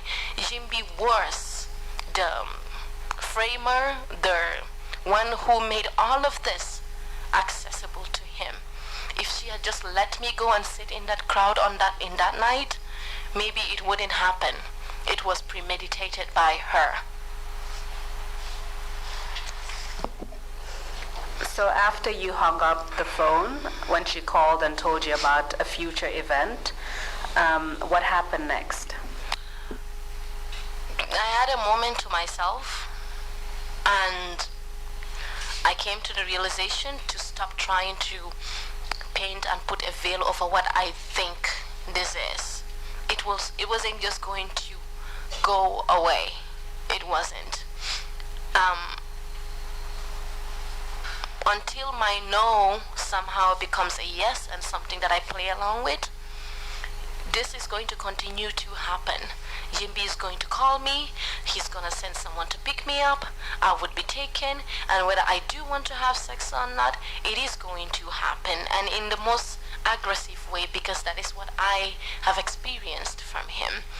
And me saying I'm not going to come is no longer going to work out. I am sick, I am busy, it's no longer going to work out. So I had two options. I either stay there and become everything that I never wanted to become a mistress to the president, to somehow subdue my nose. I'll be picked up and I'll be a sex slave to him. Or I leave everything that is so dear to me or everything that I know and to leave. And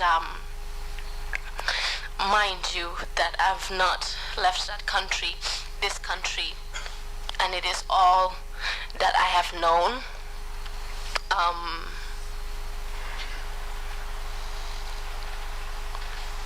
I didn't have time to think about it. There was no master plan in that moment for me. All I know was that I could not longer be here and in this space. I woke up in the morning. I grabbed the basket to go to the market. Before I did that, I went to GT Bank. I took out $500. I remember calling my auntie in the UK, Marisaho. I told her that I want her to send me money, and it is very urgent. She sent me money through money transfer. Was it Western Union or a local transfer? And I picked up that money. And then I came back. And then I remember calling my mom. She's at work, and I told her I will do the shopping today, that I will do the groceries today. And then I went on to do the groceries, not take a ferry. I had a hijab, a black one that hides all your face. And then I figured if I had taken a ferry, at this point from Yundum to Banjul is an hour. So if I'm being followed and monitored at this point, they would know that I'm no longer in Yundum, and getting on a ferry wasn't an option. I went to the fishermen, or the ones that have a smaller boat, the smaller boats, and I decided to use the smaller boats instead of the ferry, and I crossed to the other side of the border. And at this point again, this is the hardest part. It is the border. I have to give in my paperwork, or I will be recognized, or if they're looking for me, that is the perfect place to be caught. But on my way, I called my mom. I remember before I get to Banjul, and I told my mom that I am very, very sorry, and that you will not understand right now, but you would, and I will explain to you when I have the time to do so. And my mom was in a conference. She could hardly hear me. She's like, yeah, what? Did you do the groceries? I said, yes. But I do joke a lot, and I do play around a lot, especially with my mom. So she thought it was one of those that crosses you over. I asked a fuller guy who was driving a truck with livestock cows in the back, and there were 3 spaces in the front. I chose, and I asked him if I could sit in the front. I had an emergency in Senegal. Someone is sick, and I do not have money. And he said, if you don't mind sitting in between. And I was speaking fuller to him. And that is how I crossed the border into the other part of Senegal. Prior to leaving the Gambia, you said you spoke to your aunt in the UK. Right. Did you speak to anyone else who lived abroad at the time? In relations to this, I remember speaking to Ahmad Jide, who lives in Canada, and also worked for the Fatu network at the Fatu Show at the time. And my conversation with Jide I didn't tell him what happened. I remember asking him, what can one do if one wants to leave Gambia? And he asked me, is everything okay? I told him, yes, but I think it's not going to be okay. And Jita did not push or to get into details, but he told me, oh, if you get to Senegal, I know a few people, or I know someone there that you could talk to. Because even though my grandmother is from Senegal, I could not contact family or relatives in Senegal. How did you know this Ahmed Jite? Ahmed Jite was a family friend. He lived in Kitty and we lived in Brikama. He was a friend to my bigger sisters and he used to come there. And also he went to Nusrat, and he was a head boy at some times. So we did interact on that level, as they will come to train us on NSGA programs and drama stuff. So that's how I knew Jite. So apart from your aunt and Ahmed Jite, did you speak to anyone else who was living abroad at the time? Yeah, I was speaking to someone I knew at the time. Was it in relation to leaving the country? No. So you arrived in Senegal. Do you recall the date when you arrived in Senegal? It should be the 23rd or 22nd of June. 22nd or 23rd. You told us earlier that when you wanted to unlock your phone, you took it to a guy named Patrick Jaju at QCell. Right. After you called your mother Right. using that phone, can you tell us what else happened in relation to that phone that you were using, as well as the SIM card? Right. So when I already got to the border to cross into Senegal, I took out my SIM card already, but the phone is fine. I'm not gonna get access to service whilst on my way to Senegal anyways. But what I realized when I got to Senegal, which was in the middle of the night, I took a set plus to Senegal. I'm assuming now in hindsight, back home, it has already been noted that I have been away for a day and almost a whole night. So my phone was blocked. So when I opened my phone, on the screen of my phone it said, phone is reported stolen. Please call number 3 something something, and that number is Jimmy's personal number that was on it. So whatever happened, in order to get the ability to do that, you have to get back to the Apple ID or the iCloud or the setup of the phone to report some of the informations on that phone. Yeah. We know that you currently live in Canada. Right. So can you just briefly tell us what happened in Senegal that then led to your travel to Canada? Briefly, Just briefly, yes. Chongan, whose number was given to me by Ahmed Jite. I contacted Chongan, and Chongan told me there was someone he knew in Senegal who worked for the security service at the time, but it was very late. So when I called the guy, he was not aware that I actually explained the whole scenario to. And I then went to Article 19 to Fatou Diagne in Article 19. I went to Amnesty International. I went to Trial International as well in Dakar.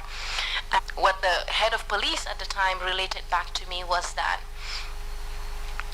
as we were in Dakar, me, him, and Omar Top, was that the Gambia government has reported that I am missing. So they received a call from the office of the president telling them that I went missing, that I'm some teenage girl who went missing, and my mother is looking for me all over the place. So if they find me, let them return me back. The head of police reported back to the Minister of Interior at the time that I am not a missing child, I am not lost, I actually got violated by him, and that I am in Dakar. And that is what actually fast-paced my stay in Senegal, or me leaving for Canada.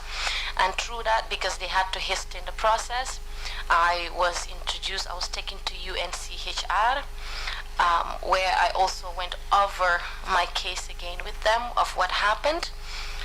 And UNCHR then, I think they will give the case or introduce it to the different countries like the UK and the US and Canada, and whoever thought it was a good case for them to give the person a protected person status or not. And Canada first responded, and then I met a caseworker from Canada, immigration caseworker. We went through my case again, just like all the informations here, with furniture, with relations, who is who, what did I do, what happened. We went through all of that, and they said I had to give them some time to do some investigations, and they will get back to me. And by June, July, and August 6th of 2015, before that, they got back to me that they have accepted my case. They think I am a legitimate person to give a protected person status.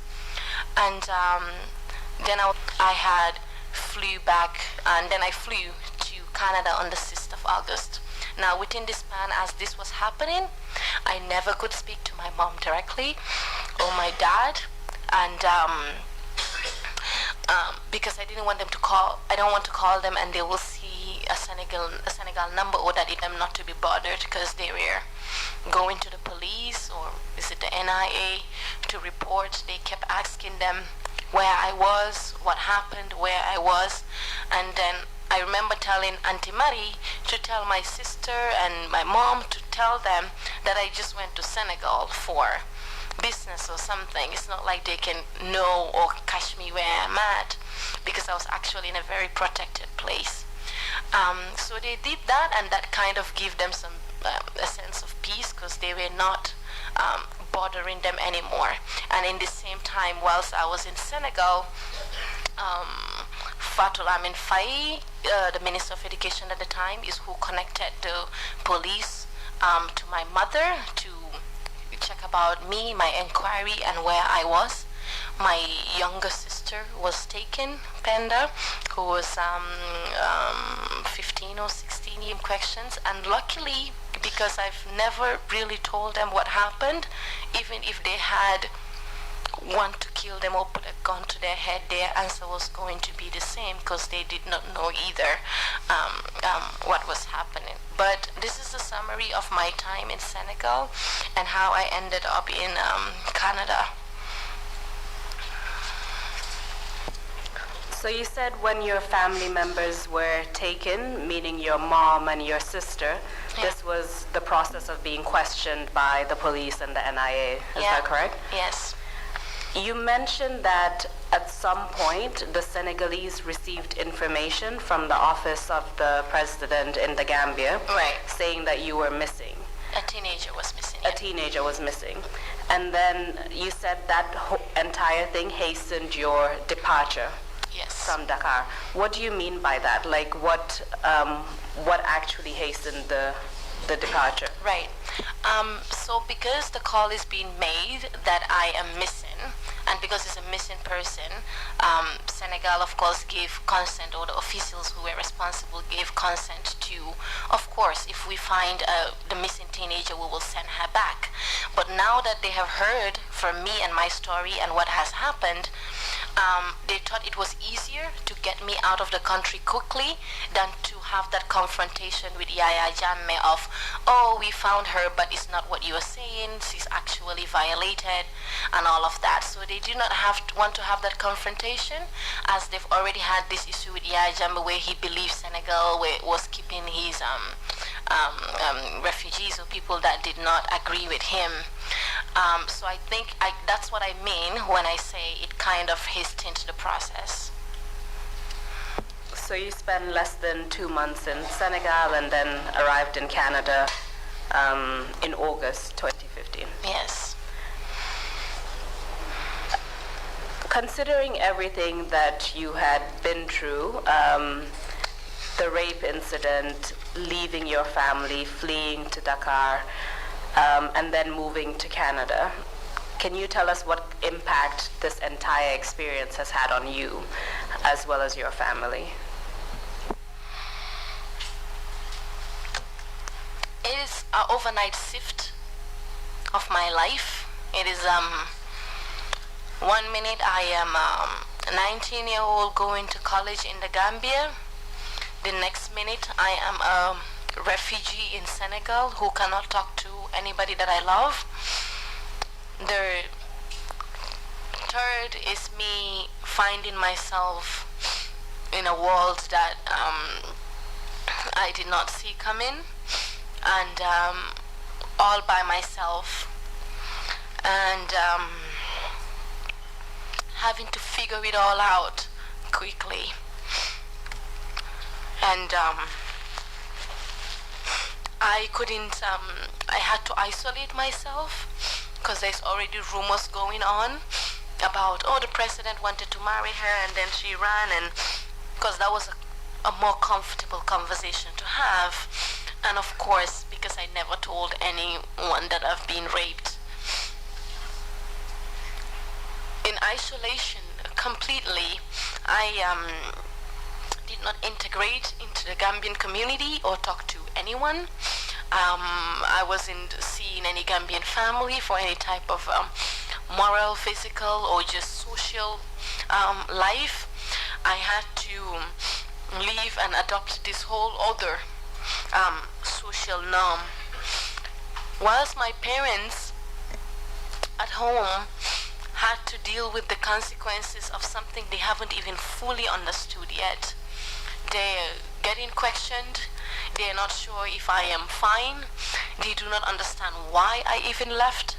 And even after making it to Canada, to just even tell my mom that this is why I left was so hard. And I was so desperate. I was so alone. And I felt so lost as to what to do next, what not to do next. I felt a gap and a distance between me and my mother, because we will talk about things and we will talk about it roughly. But there was this thing that was always holding me back and was holding her back.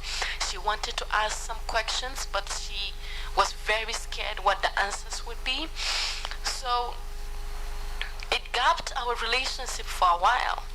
I felt very distant because there was this part of me that I do not want to accidentally come out of my mouth.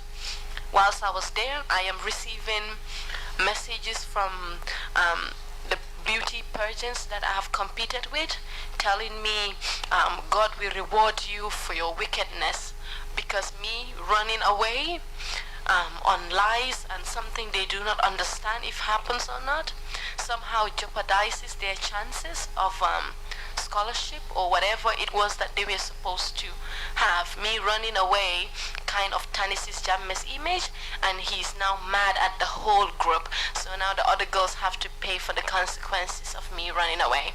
Now I am sitting there with that guilt, but I cannot also say that this is why I ran away. I didn't just get up. I didn't have a master plan. I ran away is because I was being used and I was being abused, and I could not let that continue to happen. My dad, in fact, a bigger distance, because he's a man and is a fuller culture, and they were very proud of me and my potential and what I could have become, but I could not see that part of me, even though I was in a free world where all the opportunities were in front of me. It took me a long time to find myself.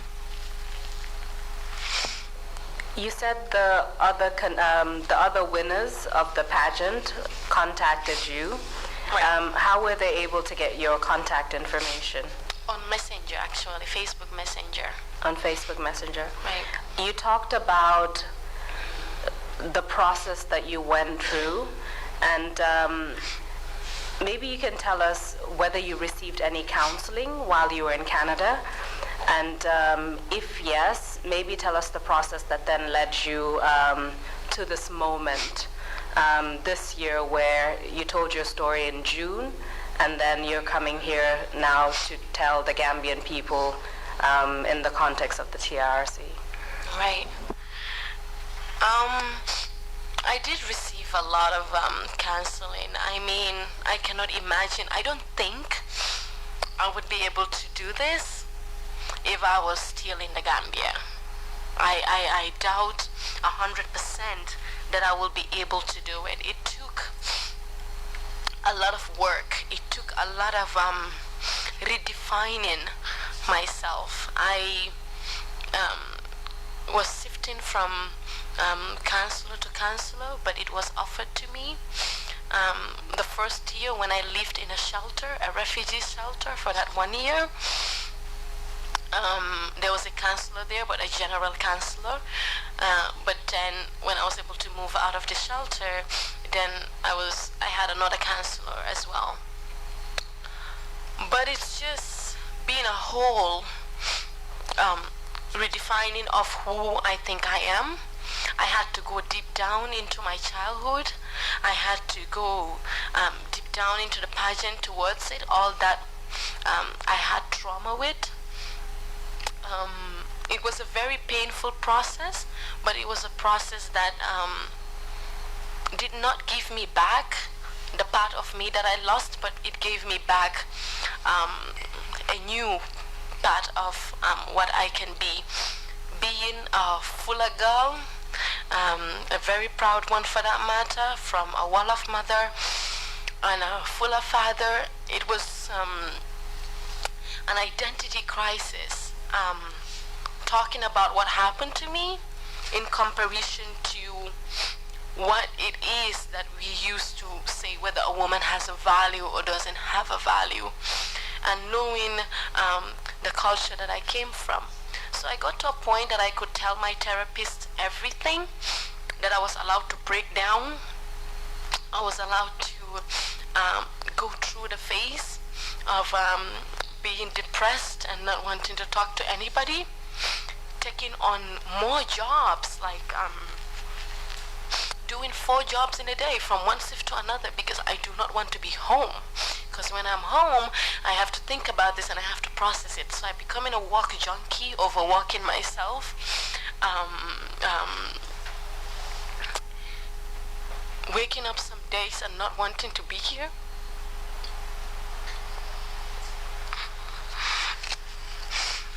But then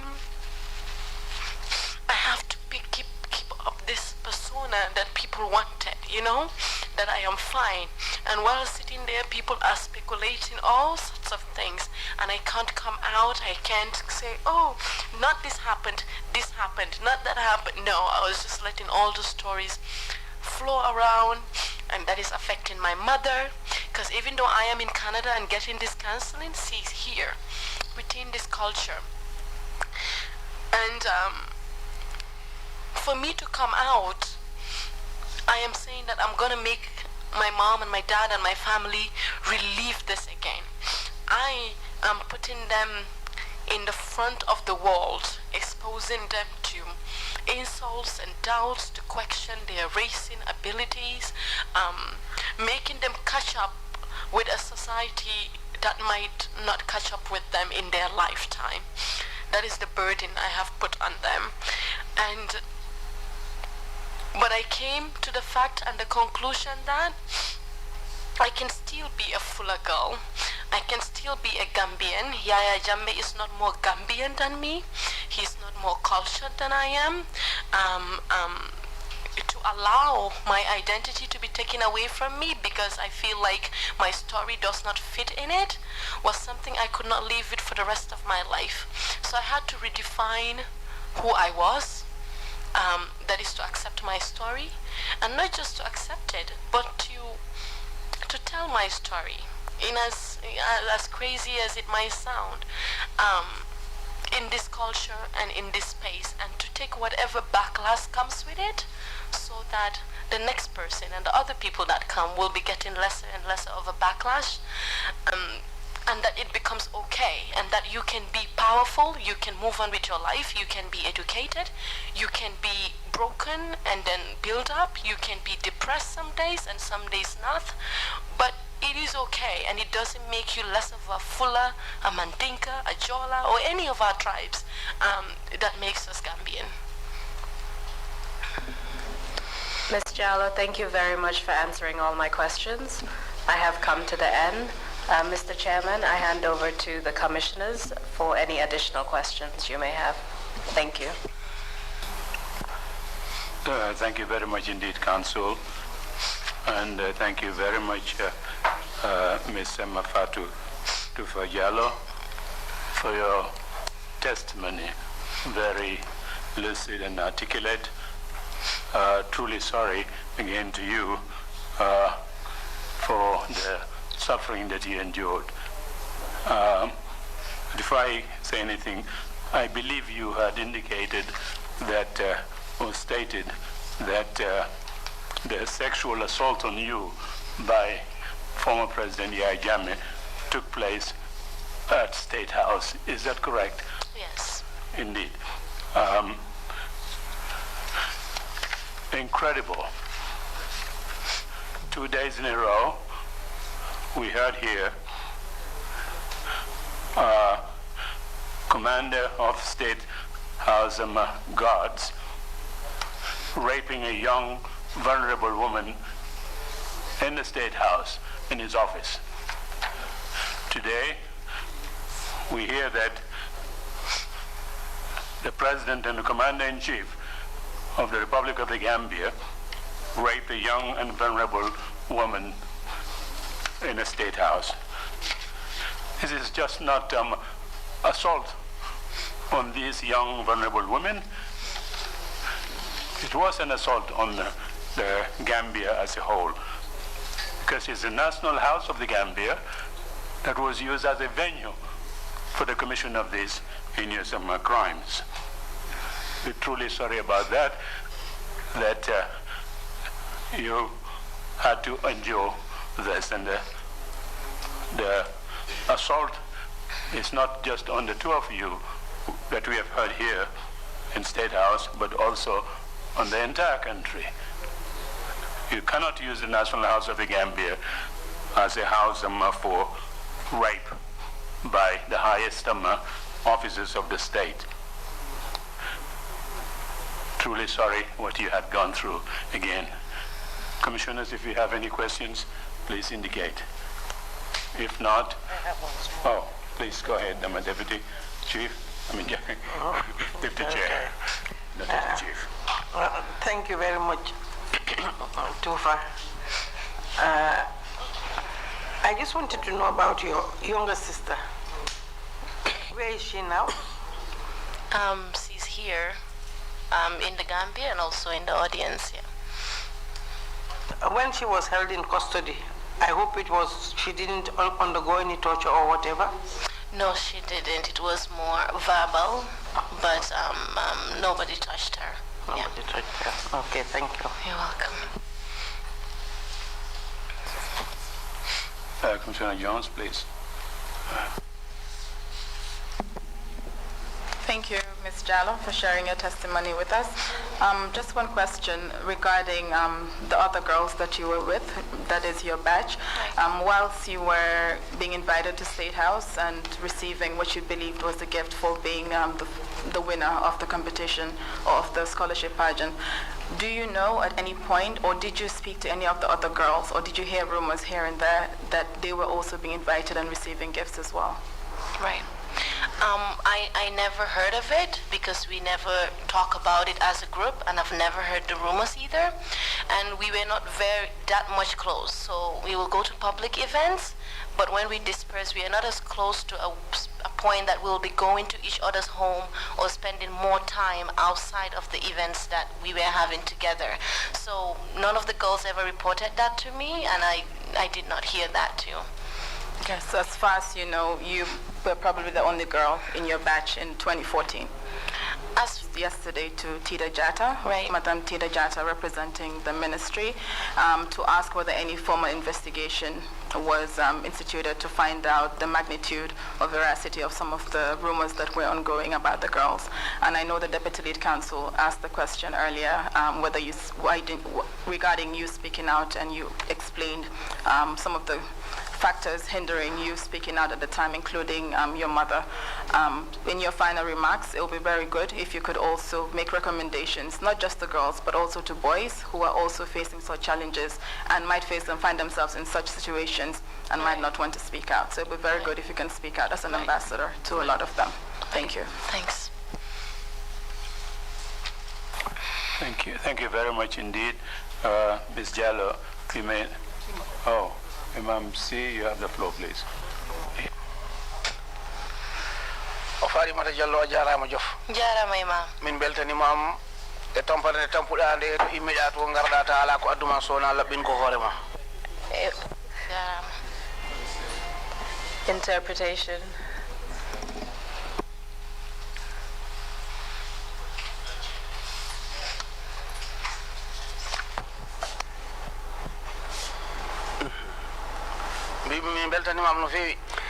Imam said they are very happy for her.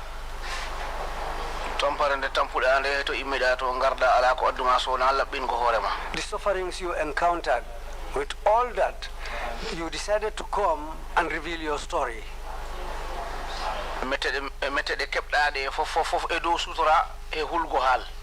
The sufferings you encountered, with all that, you decided to keep it as a secret. Even your parents, you decided to hide the story from them. That's all because of you had a good mind This is because of you don't want to create problems for them. But on that, we beg you, we appeal to you to forgive. Jimbe kanko tamu jogi gorko wala. Jimbe, is she married or not? Joni ni mo equatorial Guinea kotong kanko ya jambe yaduno. Right now, Jimbe is in Equatorial Guinea and she left the Gambia with Yaya Jammeh, and that's where she is up to date. Gilamo Gambia ga mi andamo hebugol gorko. When she was in the Gambia here, I didn't hear that she had got married to anybody. Kono de baldeni menana wanda mo hebi modi wondo Sweden. But between these few days, we heard that she is married to somebody who is in Sweden. Kodu mi andito. That's all what I know. Jarama. Thank you. Jarama Imam C. Before you proceed to make your final remarks, if you have any, Ms. Jallow, can you just clarify, after the president assaulted you sexually at State House, did he go down to join the Gamo? If you have any idea. Yes. He did? Yes. Please proceed with your final remarks. Yes. The interpreters, I would like to go on with my last statement, half of it in Mandinka and half of it in English, if that's okay. If you can just allow for a few seconds, I'll give you an indication shortly.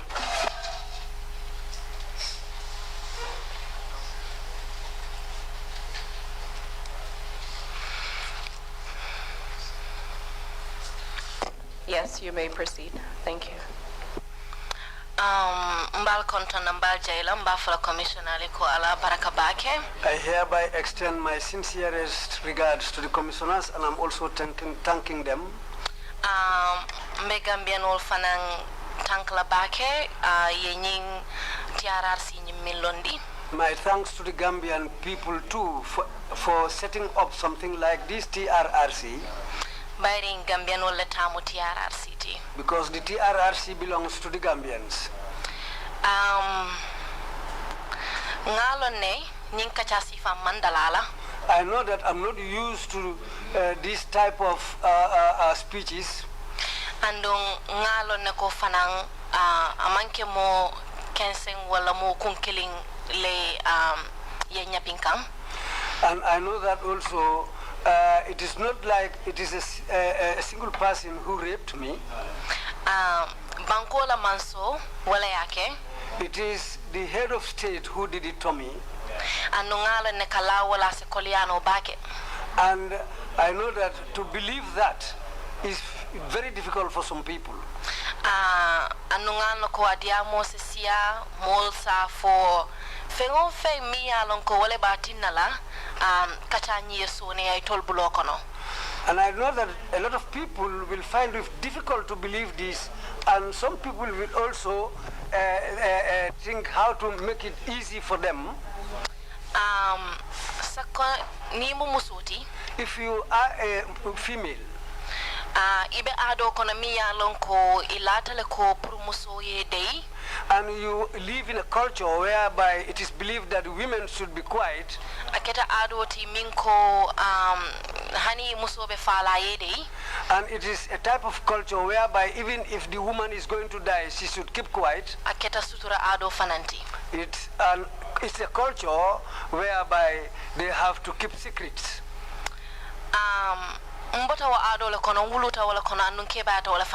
I was born in that culture. That's the culture I come from, and that's the culture where I grew up. And I understand that very well. My mom is within that same culture. My father is within the same culture. But the country goes to a position whereby my mother and father, they go to the garden. They are selling. They are trying day and night to educate us. That education should be a fruit.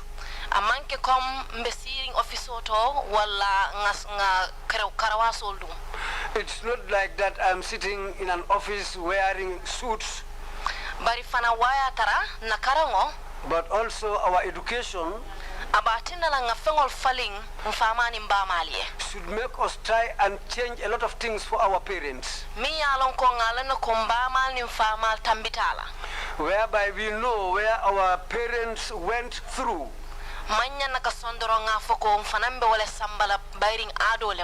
We shouldn't say that that's what we are going to do because it's culture.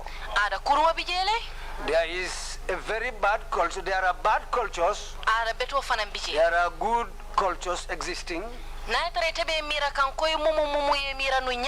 If you are thinking like your great-great-grandparents, how they were thinking,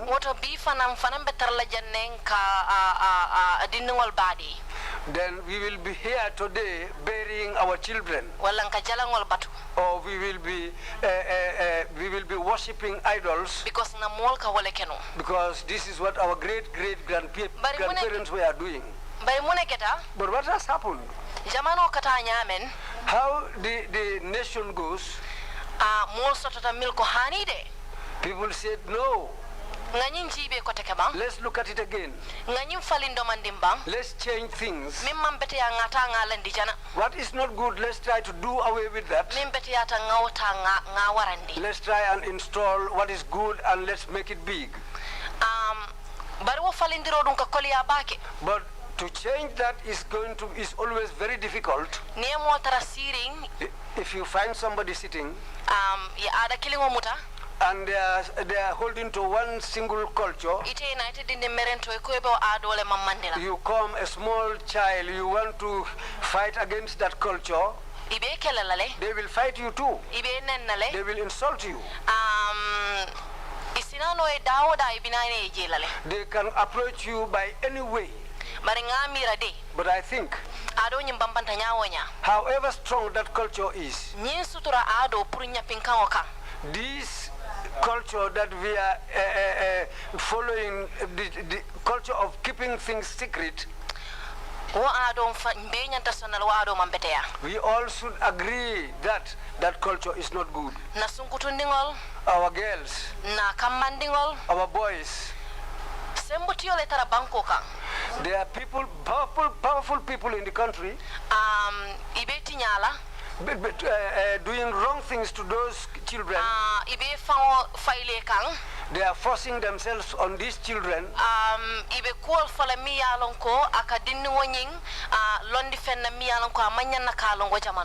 They are telling or doing things to these children, things that these children should not know at that tender age. And now you are telling those people to keep quiet on those things. Because we want to keep secrets. We don't want to disgrace the family. Why? The reason is that why the person who committed this grave sin is not ashamed of himself. Why is his family not ashamed of it? The reason why I came out, I want all of us to know that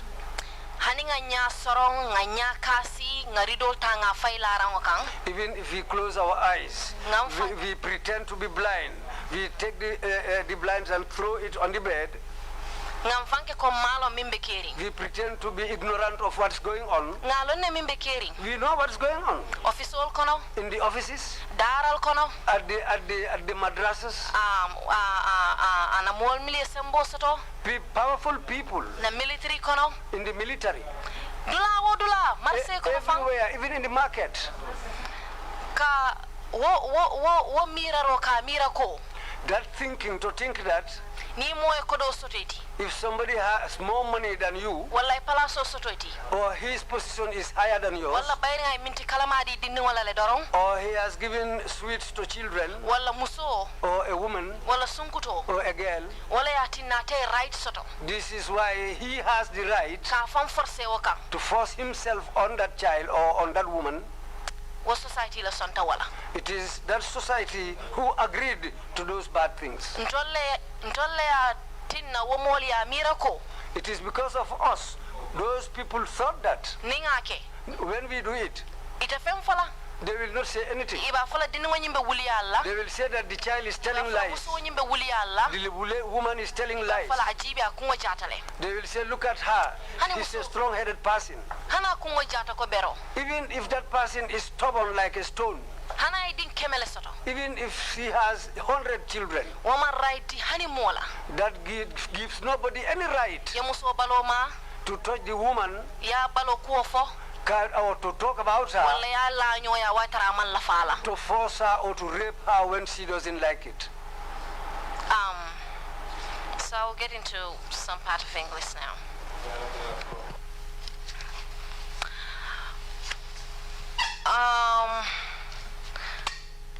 The main disguise of the July 22nd pageant was women empowerment. That was very emphasized, that was very much in the forefront of all the ads. To me, it has been an awakening as a woman, and I hope that it is an awakening to other women as well. For 22 years in this country, we have been under the disguise of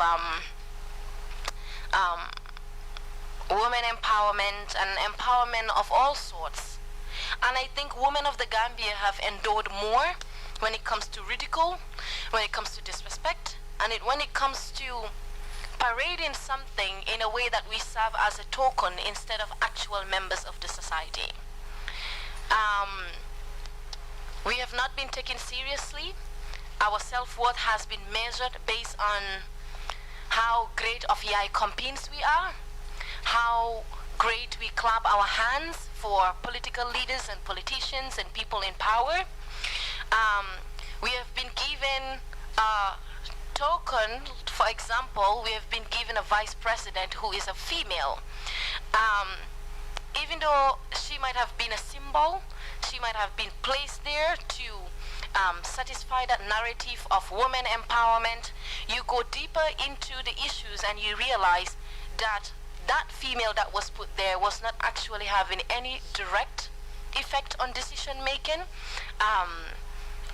There was no actual power given to her to make actual changes in direct lives of women. We were told to come on stages to perform in the names of scholarships that some of us did not get. So, mind you, there are girls that did get their scholarships, and I am happy for them. I am glad that they did get to have that, because that is the reason why we did it in the first place. I will not take their stories away from them. You got your scholarship, you went and studied. Yeah, Jambe maintained a father figure with you. That is all great. I would never deny that. But that doesn't mean it was the same for me. And you could tell your story and accept that nothing happened to you without taking away what is mine. And mine is something happened to me. And I know that makes a lot of people uncomfortable, mentioning Yajambe's name, mentioning rape, and mentioning the exact things that happened to me, because it's something that we do not do or have never seen before. And I know most people are not, they do not have issue with the story or what happened. They have an issue with what I represent. They have an issue with a survivor who is a woman and who is owning her truth. That makes a lot of people uncomfortable, and I get that. But it's okay to be uncomfortable as a society before we will be able to sift anything around. And from when I came in June up to now, I haven't accused any political party of rape. I accused a man of rape who who happened to be the president of this country. If anybody wants to own that on his behalf, that is okay. But I accused Yaya Jammeh of rape. And I think what we should ask ourselves is, when women do come out to speak, especially women that has been on this TRRC, it's okay to have questions and it's okay to have doubts and to also give benefit of the doubt. But maybe what a lot of people should ask themselves to check in their own internal biases or what makes them uncomfortable is to ask themselves why it is so hard to give the woman that has put in everything on the line to come in front of the world to expose her family and herself and her identity, because it is reshaped. It is harder to give her the benefit of the doubt than to give to the man who is accused, who hasn't said a word, hasn't defended themselves, hasn't even given you a story. But it is more comforting to somehow give the benefit of the doubt to the silent, unknown, unspoken man than to do to a woman who spends hours and hours explaining her story over and over and over again. I think that begs the question of checking what our biases are.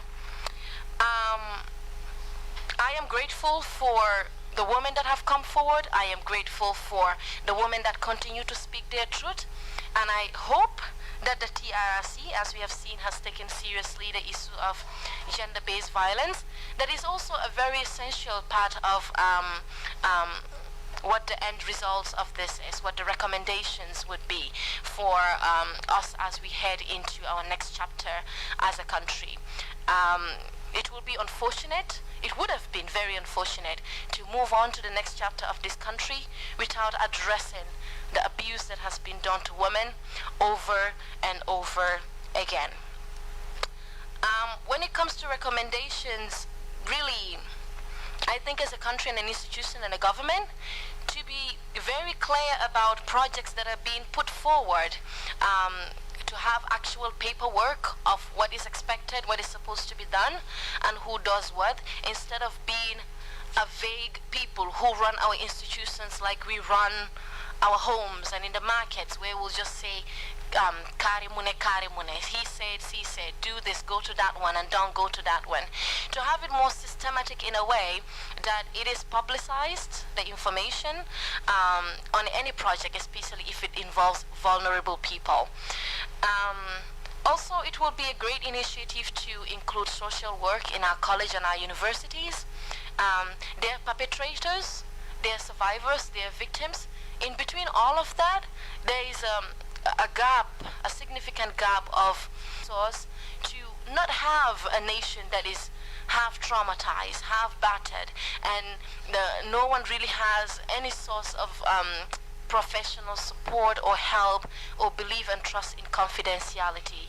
Knowing that walking to a police station does not solve your problem makes that police station just a building with people in it. I think building that capacity from the Gambia College to the university will help as we graduate social workers and case workers and people that will actually contribute to the human resource of this country. That being said, I think this is as much as I have right now. I know usually when we are done speaking, we do say that I am sorry if I offend anybody. Well, I know who this offends. It offends Yaya Jammeh. It offends men like Yaya Jammeh. It offends men who want to sympathize with perpetrators. And to those people, I am not sorry. Thank you.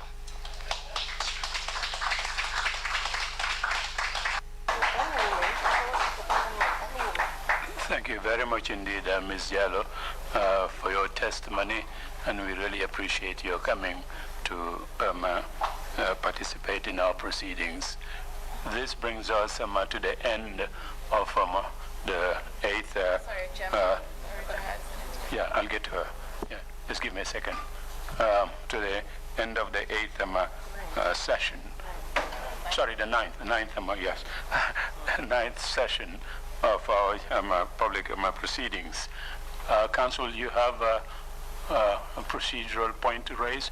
It is indeed a procedural one. I wanted to tender into evidence the aid memoir that Ms. Jallow was using to help her with the dates. So it's the photographs that she was looking through to help her plot events, and that would be as Exhibit 0096, with your permission, of course. Request granted. Aid memoirs, great contributors to dossiers. So your request is granted. Yeah. She also wants to say something. Yeah, it's just one thing. So the TOUFA Foundation is having a women's convening on sexual assault on the 12th of November, and so everybody can either check in or check our website, and all women are invited. It is a forum for West African organizations that are fighting sexual violence to come together to discuss terms and policies we have currently. So everyone is invited. Yeah. Thank you very much. As I was saying, this brings us to the end of the 9th session, the 3-week session. We will resume our public hearings in slightly different format that the Executive Secretary would just try to clarify that on the 11th of November. In the meantime, the Commission is not going out of business. We are continuing our work in committees and also outreach programs. Executive Secretary, can you clarify what the format of the 11th session is likely to be? And then Council later on, if you have something to add on to it, you can go ahead and do that. Please go ahead. Ava. Thank you very much, Mr. Chair, and thank you TOUFA and family for coming to help us in this important work. Our next session will be on the witch hunts. You all know about the witch hunts, right? Of 2009. It will start on November 11th, and it will include having regional hearings. So unlike the sessions that we've had so far, this is going to be a 4-week session because of the extent of the violations that will be examined. So week 1 of the 10th session will start on November 11, and it will continue until November 14. Now that session will be held here inside the hearing hall. So it's not going to be held outside. It will be here, just like the normal session of hearings. And it will include witnesses from the greater Banjul area. Now, week 2 of session 10 will run from November 18 to 21. And it will be a hearing on witch hunts in Jambur. Jambur, of course, is in the West Coast region. And week 3 of session 10 runs from the 25th to the 28th of November, and it will include witch hunting hearings in Fonyi. Now, for now, we're thinking that the hearings will be held either in Sintet or in Sibanor or some other place. So we have a team, we have a task force of the Secretariat that is going to be a 4-week session. So week 4 of session 10 will run from December 2nd to December 5th, and it will be on witch hunting in SAO, like the North Bank region. So essentially, that would be what will happen between November 11th and December 5th. Thank you. Thank you very much, Emma, for that program information. Council, you have something to add on to the substance of what this program information is about. I have nothing to on say. witch hunting. I have nothing to say. Nothing to add on to those ones. Fine. The program information, as I said, is the one that's just been given to you. It's a slightly different format, so I wanted them to just explain that to you. So we will see you November 11th, and we will continue our work in the committees and the outreach programs. Thank you all very much. Meeting is adjourned.